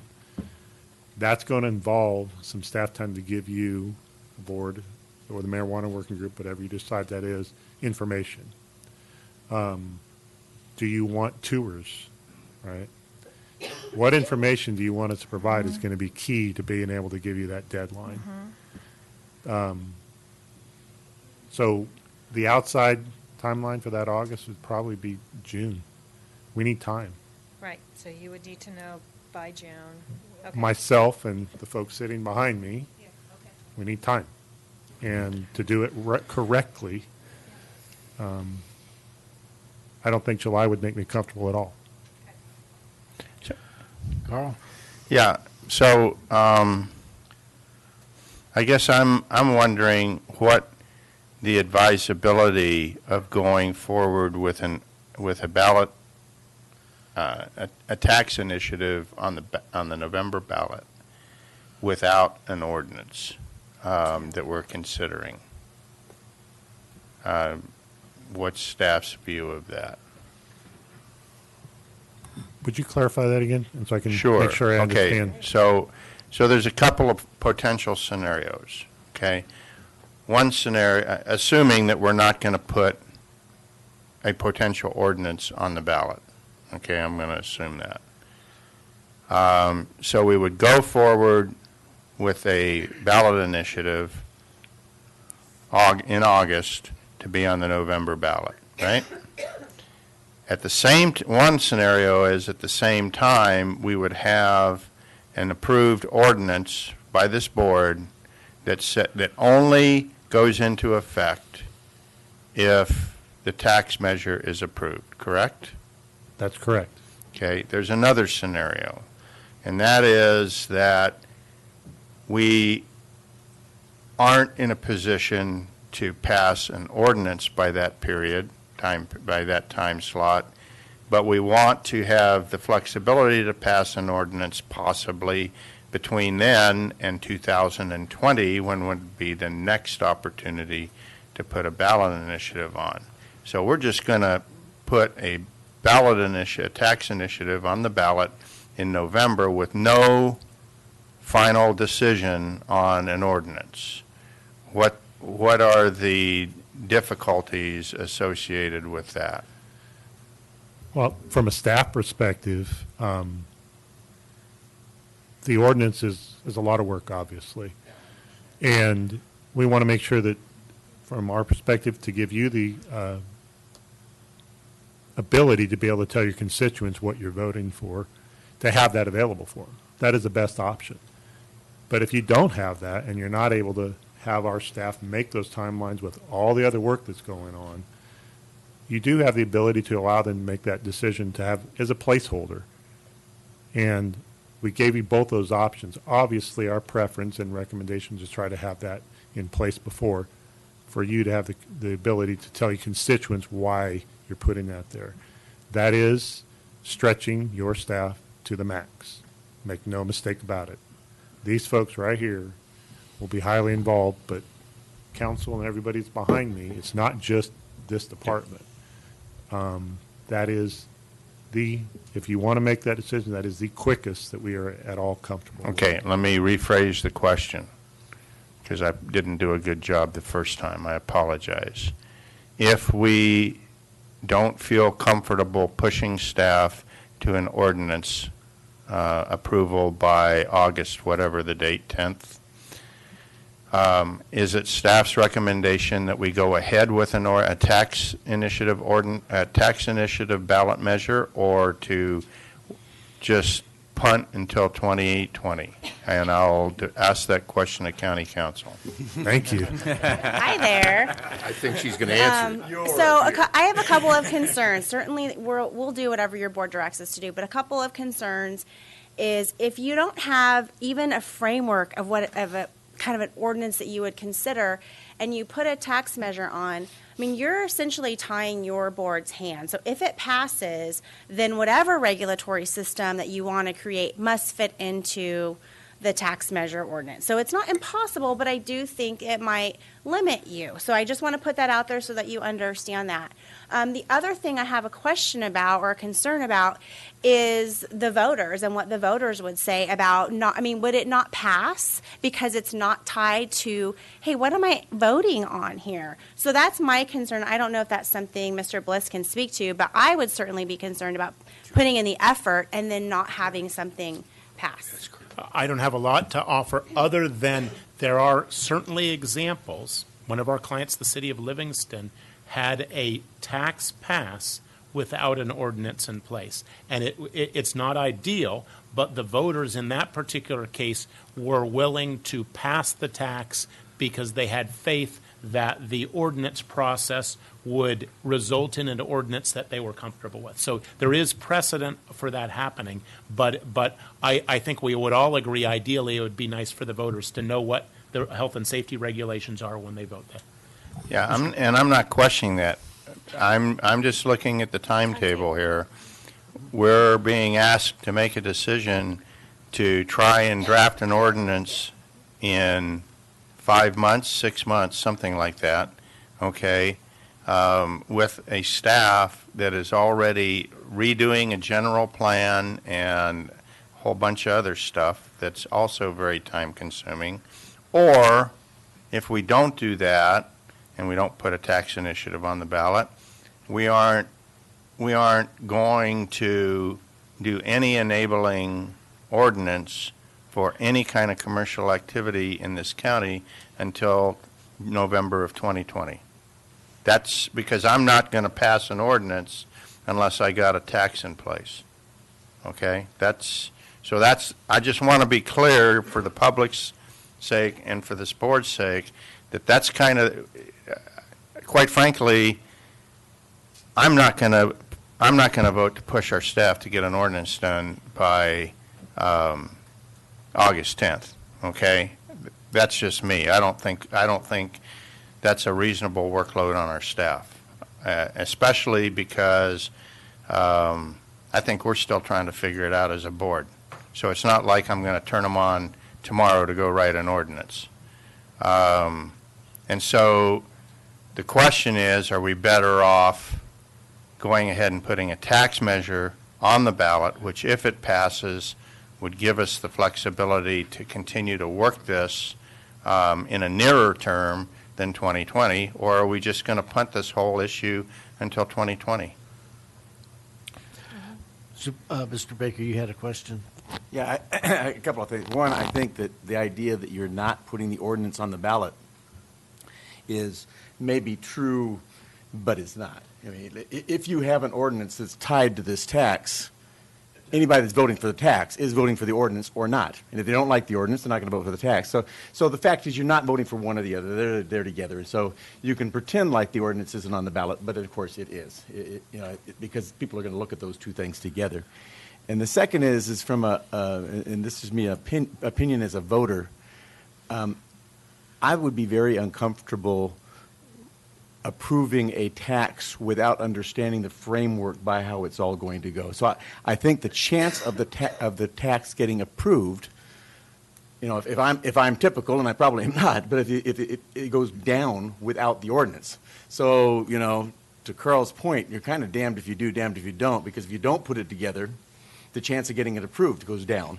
If you do put it together, the chance of having it done in time goes down. So it's a very, I mean, I don't understand there's a lot of solutions there, but I think you do have to walk into it understanding that this ordinance is going to be on the ballot, if you know, or even the lack of it is going to be on the ballot for that matter. Supervisor Hanveld. Yeah, I'm sitting here listening to this, and I had the same arguments, you know, in the conundrum of where am I, and I agree with you. Okay, but here's the issue. I think it's pretty clear we're not putting it on a June ballot. Sure. There's no way on God's green earth are we going to put this on a June ballot. I mean, we can't possibly be ready to do that. So I would tell you that I don't think we need to make that decision right here and right now. I would really like to get a look at schedules and things and what is really reasonable and not second-guess things. And I agree with Supervisor Rotifer. I mean, we have got a lot on our plate, and as I said when we were at the retreat, we don't have a lot of peaking power in our staff to deal with extra issues, you know, in here, and when the unknown comes across the street. So I very frankly think that the earliest we're going to get it on the ballot is November, and we don't have to make that decision tonight. Sherry, did you have? I agree. Evan? Just one point. I agree with all the assessments that are being made and the thought process, and I know we're trying to go back and forth between the options. And like you said, it's damned if you do, damned if you don't. But one thing I really want to consider is if you do attach it to an ordinance, that means we have to do all the work beforehand, and it may not move forward. I would rather not waste staff time by drafting an ordinance that's contingent upon a tax. I know there's people that are against it. If they want to campaign against it, that's an opportunity for them. And for our staff's sake and for our budget's sake, we don't have to deal with that until that issue is resolved. And that's a big, like Carl said, he's probably not going to support anything, period, if there's not the revenue to go with it. That's a big part of it. So if that's a decision point, a trigger point, let's not waste our time beforehand. Let everyone hash it out. And that still doesn't mean that we're going to move forward after that, but at least we have the option. I think the way you present it as a ballot, we're not saying that you're voting for this tax. You're voting for the board to have the taxing authority. Whatever that ceiling threshold is, we may, if you approve it up to 8% or whatever it may be, we may only do 3%. We may do nothing. We may not have an ordinance. There's a full public process, education, outreach, public hearing, to vet all those things at a later time. It just gives us that ability. And without that, it changes our whole thought process. So why go down that road if it's, you know, contingent upon that?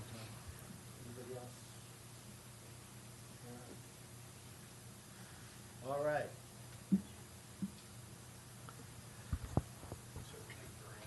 So we're going to talk about, let the public comment come forward here. So if you have any questions on item number 2, the consideration of placing a tax measure on the ballot. John, just to clarify, yes. for public comment, it can be any type of comment or Any question. type of comment. Thank you. Concerning the, we're just talking concerning the tax measure. Thank you. No one wishes to speak concerning the tax measure? All right. We're going to take a 10-minute break and then talk about it when we come back. Okay. Okay? Took that opportunity to put some pontificate. But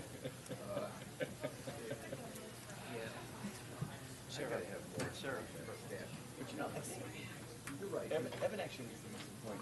Sorry, Evan, I hate to admit that. It makes my head want to explode. But the fact is, you've got 4 things that could happen here, and 3 of them are really unlikely. You know, getting an ordinance done is really unlikely. Really unlikely. Right. Getting the thing passed without an ordinance, probably unlikely. So I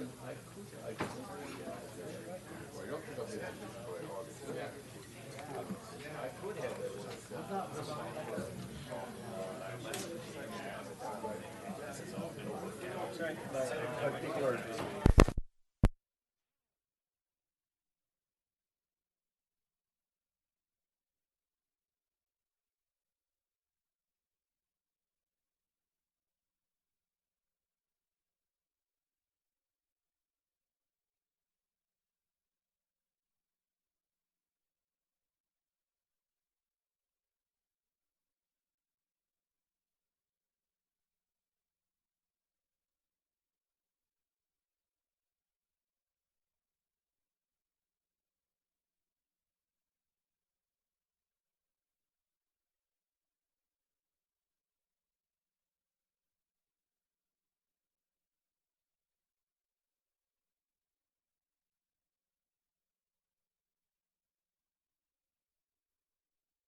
All right.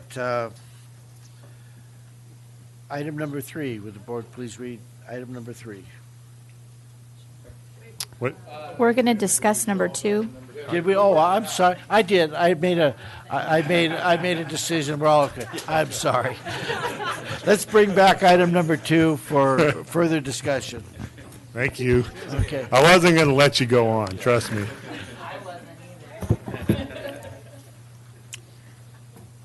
Go ahead. Look, if we're going to get on the ballot, we're going to do it for November. We're not going to do it for anything else. Let's move to the November ballot issue.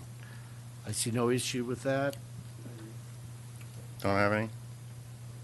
Okay. Consensus?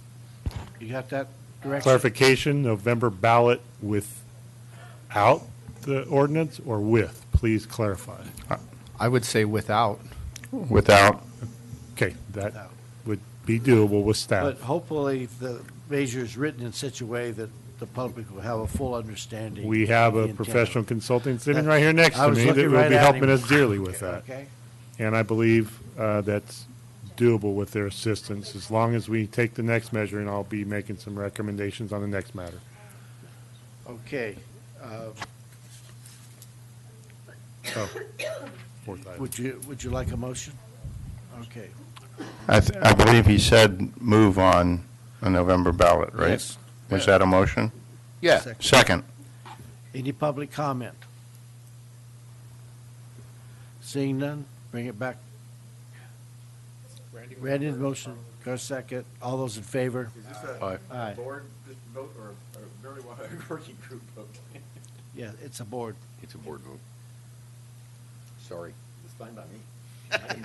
I thought it was a really crazy idea when they did that. So I can blame you guys. Throw you under the bus just like that. I'd like to introduce you to Pontius Baker. Okay, all right. So now, is there another part of the direction that you're looking at? That's fine on that item. We have other items to consider. All right. So now I can go ahead with number 3? Thank you. All right. The clerk, please read number 3. Consideration of disbanding the marijuana working group. So I want to first start off by thanking the people who have been involved in this, because this has been difficult for staff to work through, for the working group. It's been a little bit, I won't say contentious, but just passionate, but it's been professional and cordial on everybody's part, and that has not happened in every jurisdiction. Some of I've experienced personally, and so I want to first off congratulate the group, but also the public. We've done this part up to this point correctly, and I'll cover this item, but I wanted to say that up front first of all, because without that we wouldn't be moving forward on some other things. So in February of 2017, the Board of Supervisors established the marijuana working group consisting of 2 board members, Board Member Brennan and Royce, as well as Planning Commissioner Baker, Kara Tucker is the cannabis industry representative, and Scott Clamp is a citizen at large. The goal of that group was to explore both the personal and the commercial cannabis topics, and ultimately make some recommendations to the board as a whole. The model was adopted to allow expertise, opinions, and differences of opinion to come forward to the whole board. In October of this last year, 2017, it became very apparent to staff, as well I think to the committee members, that the full board was extremely interested in this issue, and with the various facets of this and the implications of it, we were duplicating work as staff. Some of the board members, rightly so, felt like they may miss information out of that. And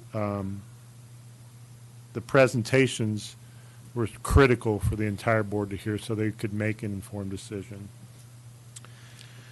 For this reason, it morphed into the joint working group and full board members.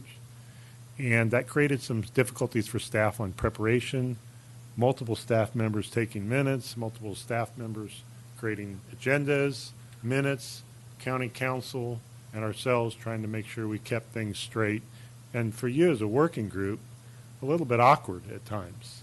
I could see it and feel it, and I know you guys did as well.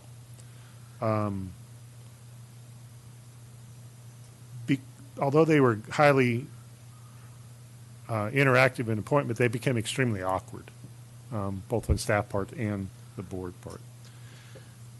Making the decision whether it was a working group, you just asked, is this a working group's decision or is it the board's decision? And that became a motto here, and it became extremely difficult for both yourselves and us. So in an effort to be a more productive and streamlined decision, staff's recommendation that the Board of Supervisors disband the working group, not for any other reasons than to streamline and make this, not because we were not effective and not because it was not a good idea.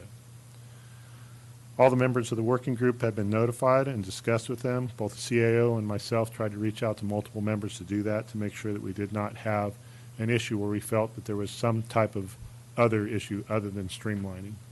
I hope we accomplished that with the three of you. And speaking with most of us, I think everybody acknowledged what I'm stating. And although there may be some awkwardness in that, I think the understanding of that is mutual. And if it's not, you can correct me later. The representatives, working groups, passion and expertise help propel us to where we are today. I've stated that in a different way earlier, where we wouldn't be moving forward with items today. So again, I want to thank the group as well as the public for making sure that they participated. It is recommendation of staff to the board to disband the marijuana working group effectively after the conclusion of this meeting, to become more streamlined, but also to encourage the members to please stay engaged.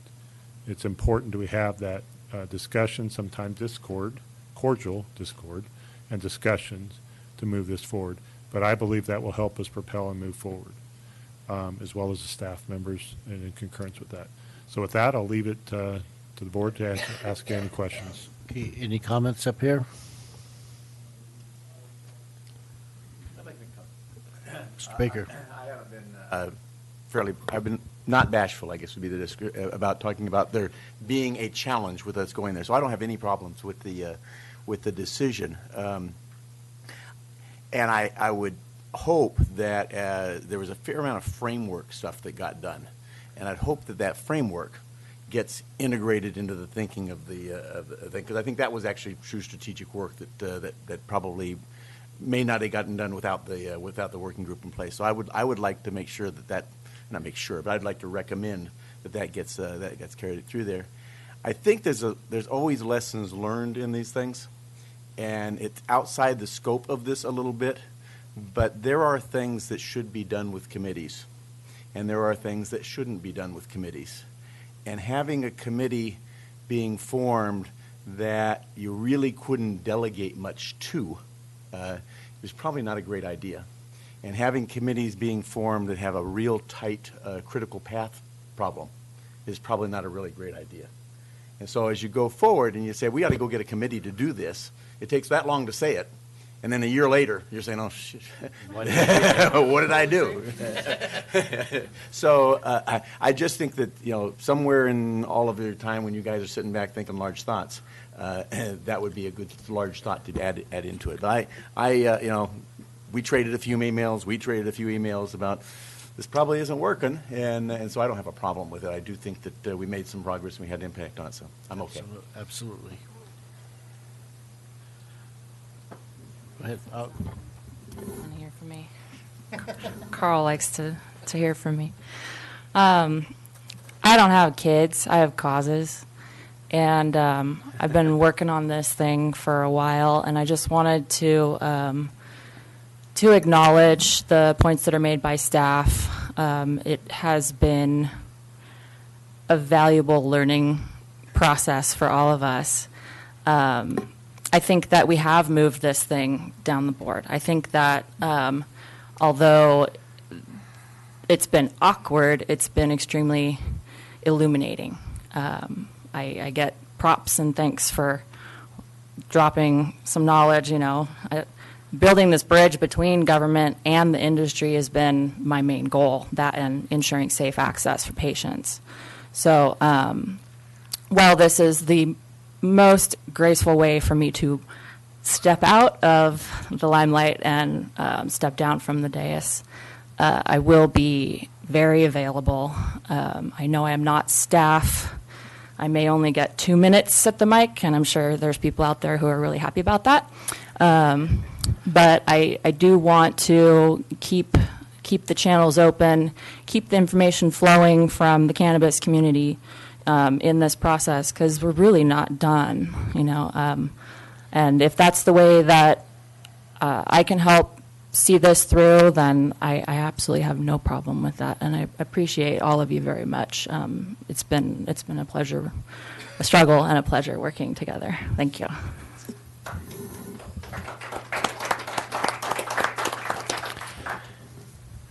Ooh. So, since I was the brainiac that came up with the idea of an ad hoc committee, Is this confession? Pardon me? Is this confession? Yeah, it's confession time. Actually, I did have a purpose in wanting to do the ad hoc committee, and I think the purpose was served. And I think it's been served. I mean, I think it is time to move on to a different metric. But part of that purpose was we had a very huge elephant to get our arms around, okay? And it just seemed to me that it would be easier if I put a couple people from the board with some experts or whatever you want to call it, but some advocates, different elements of the community. And I think it was very, very important. Our process, and I want to thank the entire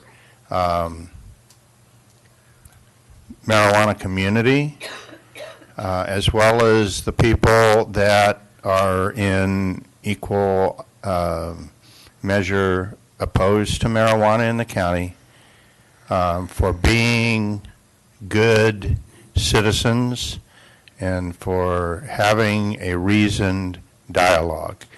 I tell people, and it's true, I've said it 1,000 times from up here, I'm going to say it one more time. I have spent more time on this issue than I have all the other issues I worked together. And I want to thank Kira in particular, because she's taught me more about the marijuana culture and industry and community. And it's not a view of the world that I otherwise would have.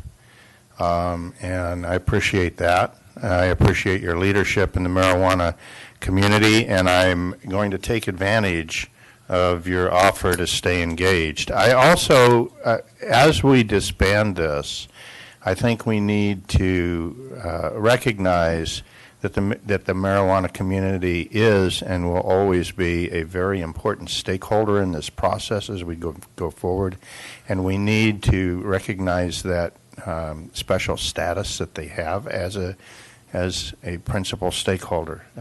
So I encourage staff to figure out how best we do that and keep them engaged. Again, I've learned an amazing amount about this product and the various aspects of legalization or not legalizing, whatever.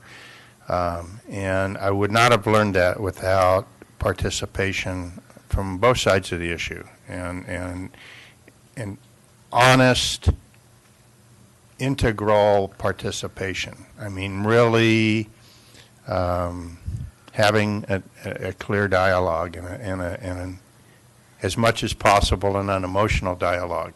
So I want to thank everybody on both sides of the issue for that. And I do support staff's recommendation. I think the ad hoc committee has served its purpose. And again, thanks to all. Jerry? There was raised hands. I'm your spotter. Oh, thank you. Sitting- I said Sherry. He I has didn't got say the right Jerry. perspective there. I need you during board meetings. So I'm just going to follow up on those comments very briefly, because I too want to thank our three publics. Your perspective and opinions have been very important to this process as we've talked about developing agendas and how we move this conversation forward. It became real evident to me once we had some of the working group conversations and we took it back to the full board, that the full board was so engaged in this that we were really duplicating efforts. And so why not do a joint meeting? Seemed like a relatively simple task. How could that become so complicated? Little did I know that it did present certain challenges, and particularly for staff and how we would get these things sorted out. And so I really want to thank, and I kind of looked at them as just some balancing opinions and some industry perspective that's really important to these conversations as we go forward. And so I really hope that Scott, Jerry, and Kira, that you all three will stay engaged, because I think you bring a very important perspective to the conversation. And I sincerely hope that you will continue to participate. And I believe that staff is going to do a good job of reaching out. And, when we have these education sessions in particular, we have some industry contacts, and we have some very educated individuals that can add to the conversation. And so I have a lot of confidence that you will reach out and they will still be a significant part of this process. And with that, when the time is ready, I would second the motion to disband the working group. Supervisor Hanville. Yeah, I don't want to be too lengthy, but I appreciate what this committee did. I mean, we do a lot of things, and the supervisors eat up a lot of time, and I have to tell you, I feel better on most issues when a subcommittee of this board has vetted it and they bring things. But in this case, this issue, at least in my case, the starting point was pretty low in terms of knowledge. And you mentioned duplication of effort. Well, anytime anybody anywhere had a subject in any of these meetings I go to about cannabis, I was there listening. I dumped other meetings because this was too important. And I've had more conversations with the public over this. So maybe it wasn't the right thing to do in terms of education, but I do think that the committee did get through a lot of work and did develop frameworks and did do a lot of, if you will, sifting the issues for us. And that's not a small task. And so I just want to say thank you. And I also got to say thank you to the public. In this whole process, the public was here and in large numbers. We met over at the Opera Hall, for instance, and generally I think the meetings were very civil and people had genuine concerns, and I don't want them to stop that. I want to keep hearing your concerns. It's absolutely essential. This is not over, and it's important that we get it right. We cannot do anything else. I mean, we must be right. So I say thank you. Supervisor Royce. Sure, I'll say a few words. Those were all really good words from the board about the value of this committee. We've been working on this for I think over 3 years, from the time we first started grappling with some marijuana issues having to do with medical, and a lot of those decisions were tied to what was going to happen with recreational, and we've been going through this for a long, long time. And I, too, am extremely grateful for the role that the people that served on this working group played in this process. And I know there's a lot of time that you guys have invested, and you guys have shown a lot of guts to sit up here and take all the abuse and so forth that comes this way. But no, I sincerely, Jerry, and Kira, and Scott, you guys put in a lot of time and a lot of work for the good of our county. And that's really all of us, I think, from different points of view and from different worldly experiences and so forth, have come together to do what's best for Tuolumne County And I think we've all approached it in a way that was not impulsive, it was not naive, and it was not emotional. I think we're very logical and fair and reasonable and open to learning. And I just want to personally thank you for all the time and commitment you've made. And like I said, I know your intentions have been as true as can be from the beginning, and I'm so grateful. And as also mentioned, the public, I think Tuolumne County has been very mature in the way we've handled this. You know, at times you hear a little extra emotion in somebody's comments, but nothing like other areas that we've seen. I think we've been extremely civil, and I think this board is moving in the same direction we have from the start, is to do something that's reasonable and right and cautiously educate ourselves and listen to the public. And I think this is a very critical issue for the community that takes a lot of energy, and this board owes it to our constituents to in the end be the ones that make the decisions. I think we're accountable to the people, and I think that's why we are moving this way. So I also want to thank the staff. I know you guys, we put you through so many hoops, and sometimes it's not maybe the best way to move ahead, but you follow direction, but you also educate us and provide us information, and you guys work really hard, and I just want to thank you as well. But one last time, thank you guys so much. Really. Yeah, I must say that this is probably one of the nicest eviction notices I've ever received.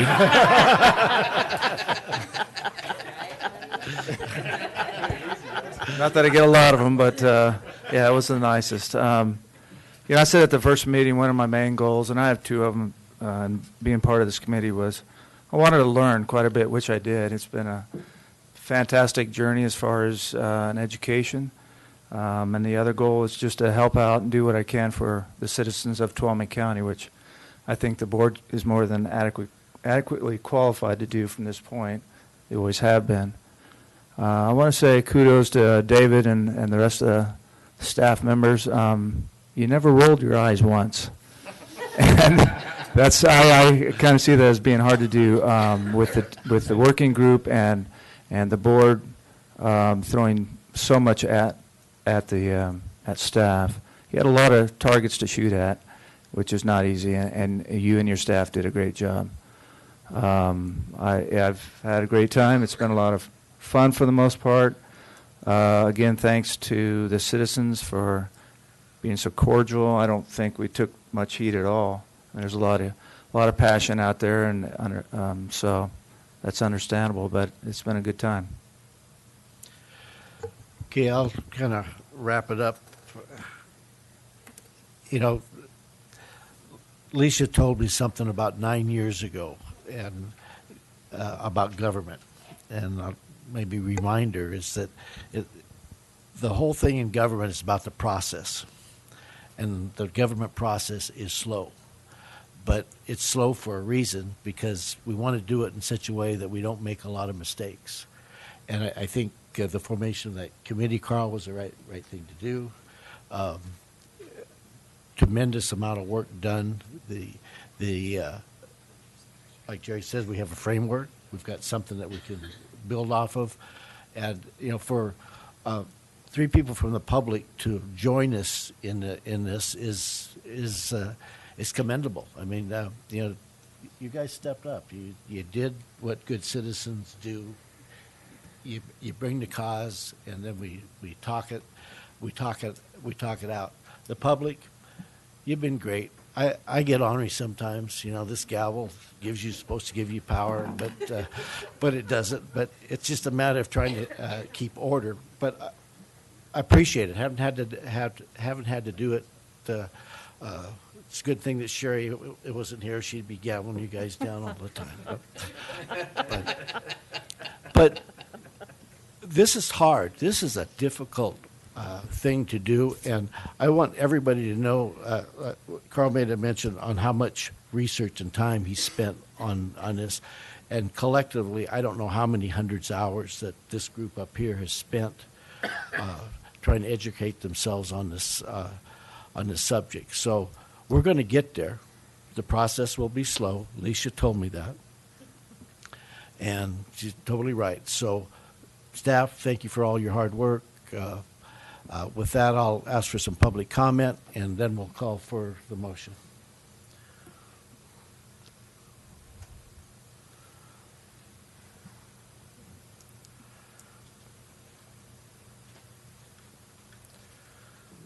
Well, Mr. Clamp, I don't think you should think of this as an eviction notice, but a graduation. So I always like more voices at the table, but if this is what people want to do, that's fine. But I like having people sit up there that can bring a little bit different thought to it. So, Mr. Baker, I always appreciate your comments. I've been very impressed at how much you've embraced this. And even when it was before the Planning Commission, I thought there was a lot of good dialogue. And I thought there was a lot of really thoughtful comments from the Planning Commission at that time. And then, Kira, you've just been such a leader, and I've certainly learned a lot. And Mr. Clampwell, you're just my favorite. So you are what every public official officer should be. You showed up at more stuff than I do.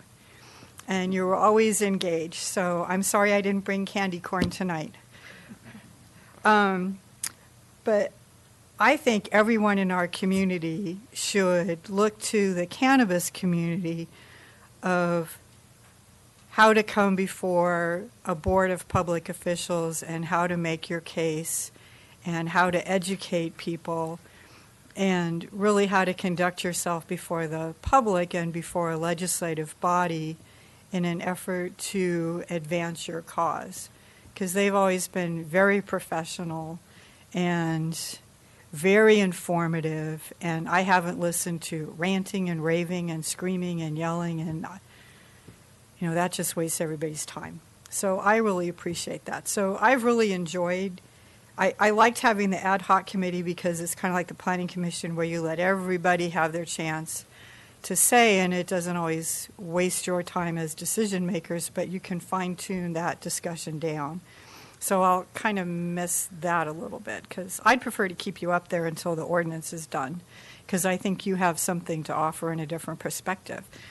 But there's a lot of power sitting in the audience. So you are all welcome to sit beside me. So thank you. Thank you. Anyone else? Okay, I believe we have a motion by Supervisor Rotifer. Was that correct? Yep. Second by Sherry. Call for the vote. All those in favor? Aye. Opposed? None?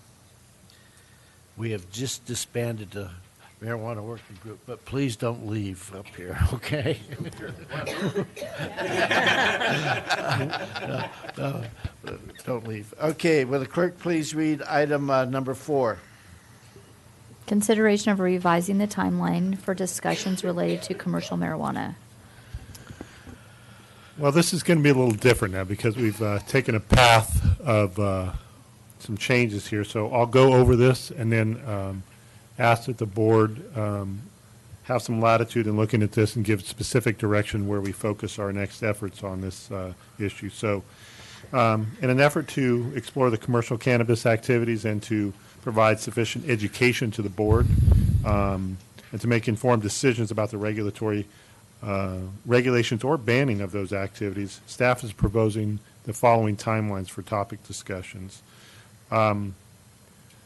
We've asked that we've had some meetings postponed here, and in light of what we discussed earlier about the ballot, these will obviously, I would assume, make some changes to that.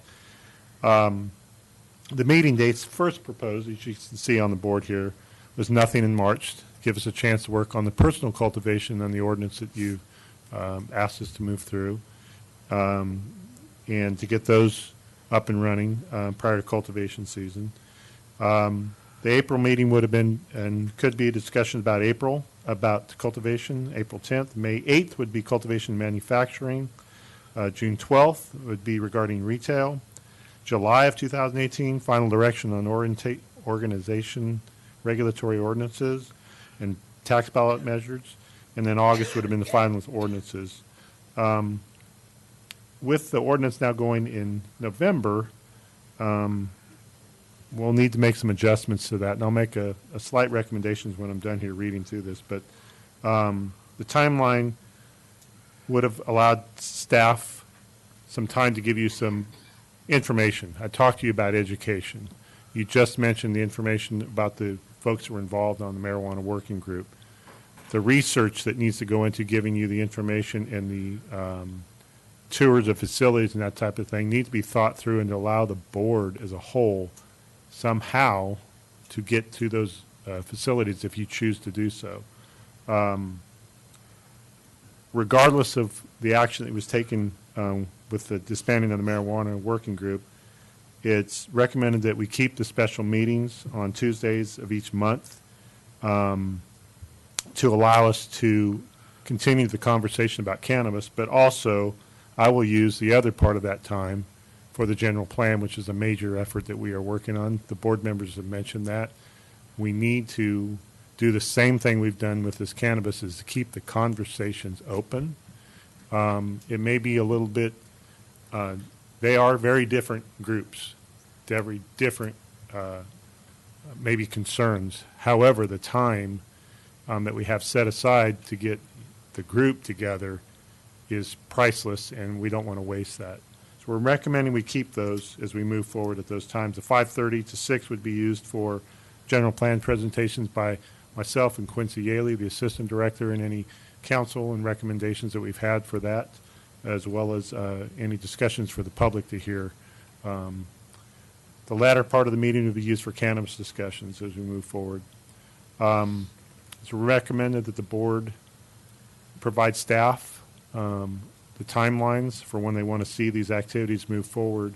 And again, as I'd mentioned, now with the November timeline for the ordinance, you may want to look at moving these around and provide us a little time to work on the tax measure and get you that tax measure clean. So obviously this was prepared prior to those discussions. So I do see an opportunity for March, April, and May at the very least, maybe June, to utilize that discussion as tax discussions with the group, provide you some drafts, allow also staff some time to work on the general plan measures as well. So it's open now with the decision you made earlier about the November deadline.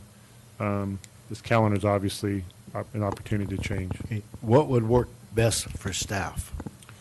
I think, in thinking about this briefly, the March and April, it's just to allow us to discuss the general plan, and we'll move forward with those. Go ahead, A. So I just want to make sure, you're planning on March doing the general plan discussion, or no meetings still? We likely would put off the March one completely, but the April, we'd be using that. May, as I think through this, would be nice to have some time with this board with the tax discussion, and to give some time for SEI and myself to work with Sarah's group to get that measure as broad as we possibly can, so we don't miss the opportunities that we have the concerns about. Allowing us to come back in June to finalize that at least. That's the same timeline I had concerns about before. And giving us a chance to talk to you guys and provide an option at one of those meetings, at least in April, as an update what we do with cultivation when we're talking about the general plan as a brief update. Supervisor So that's just my Hanveld. brief discussion. David, instead of doing this on the fly, why don't you think through it with the staff and legal team, and then come back and tell us what you want to do. Come back with the exact dates you want, To do and that? be convincing, and I think we can make those dates. Okay. We could do that. And can I? Sure. Can I- we put that as a consent item, or do you want it to be a discussion item? Okay. It can be, we can always pull it if we want to talk about it. Perfect. But what I'd like to do too, okay, is have staff evaluate at this point whether we need to have, whether we need to have a monthly evening meeting, or what can be done in the context of a normal board meeting. Some of the stuff like general plan may be able to be done in a normal board meeting. Okay. And and I'm thinking not just from the board's perspective, but also staff perspective. It's hard to do 3 meetings a month. It eats up more of your time. So when you come back, what I'd like to see is something that looks like a mix of normal board meetings, and then those things, both general plan and marijuana, those things that are really of public interest as opposed to just staff direction kinds of things.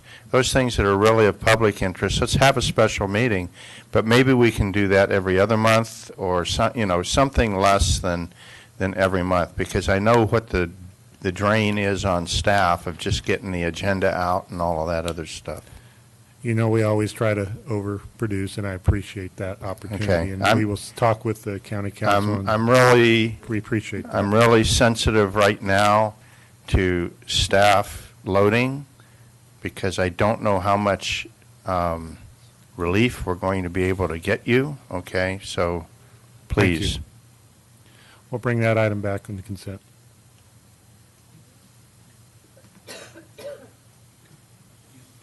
We're having a real important side conversation here. It's where we're going to have dinner. No. Okay, so you got a good direction. Yes. We're fine. You're okay? We'll come back with the item for a timeline on consent at a later Okay, date. going to ask for public comment. Yes.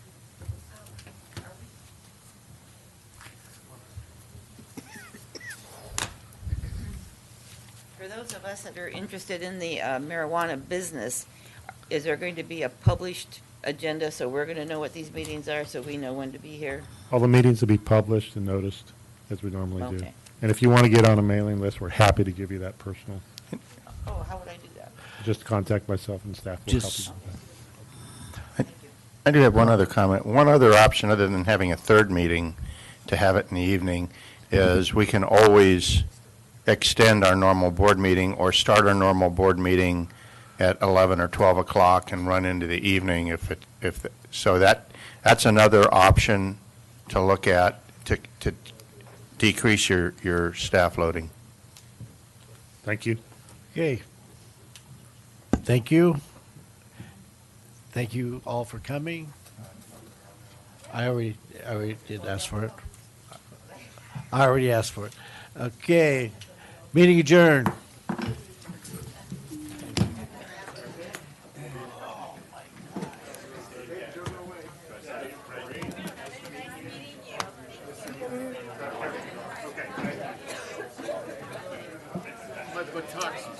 I know. I think the only thing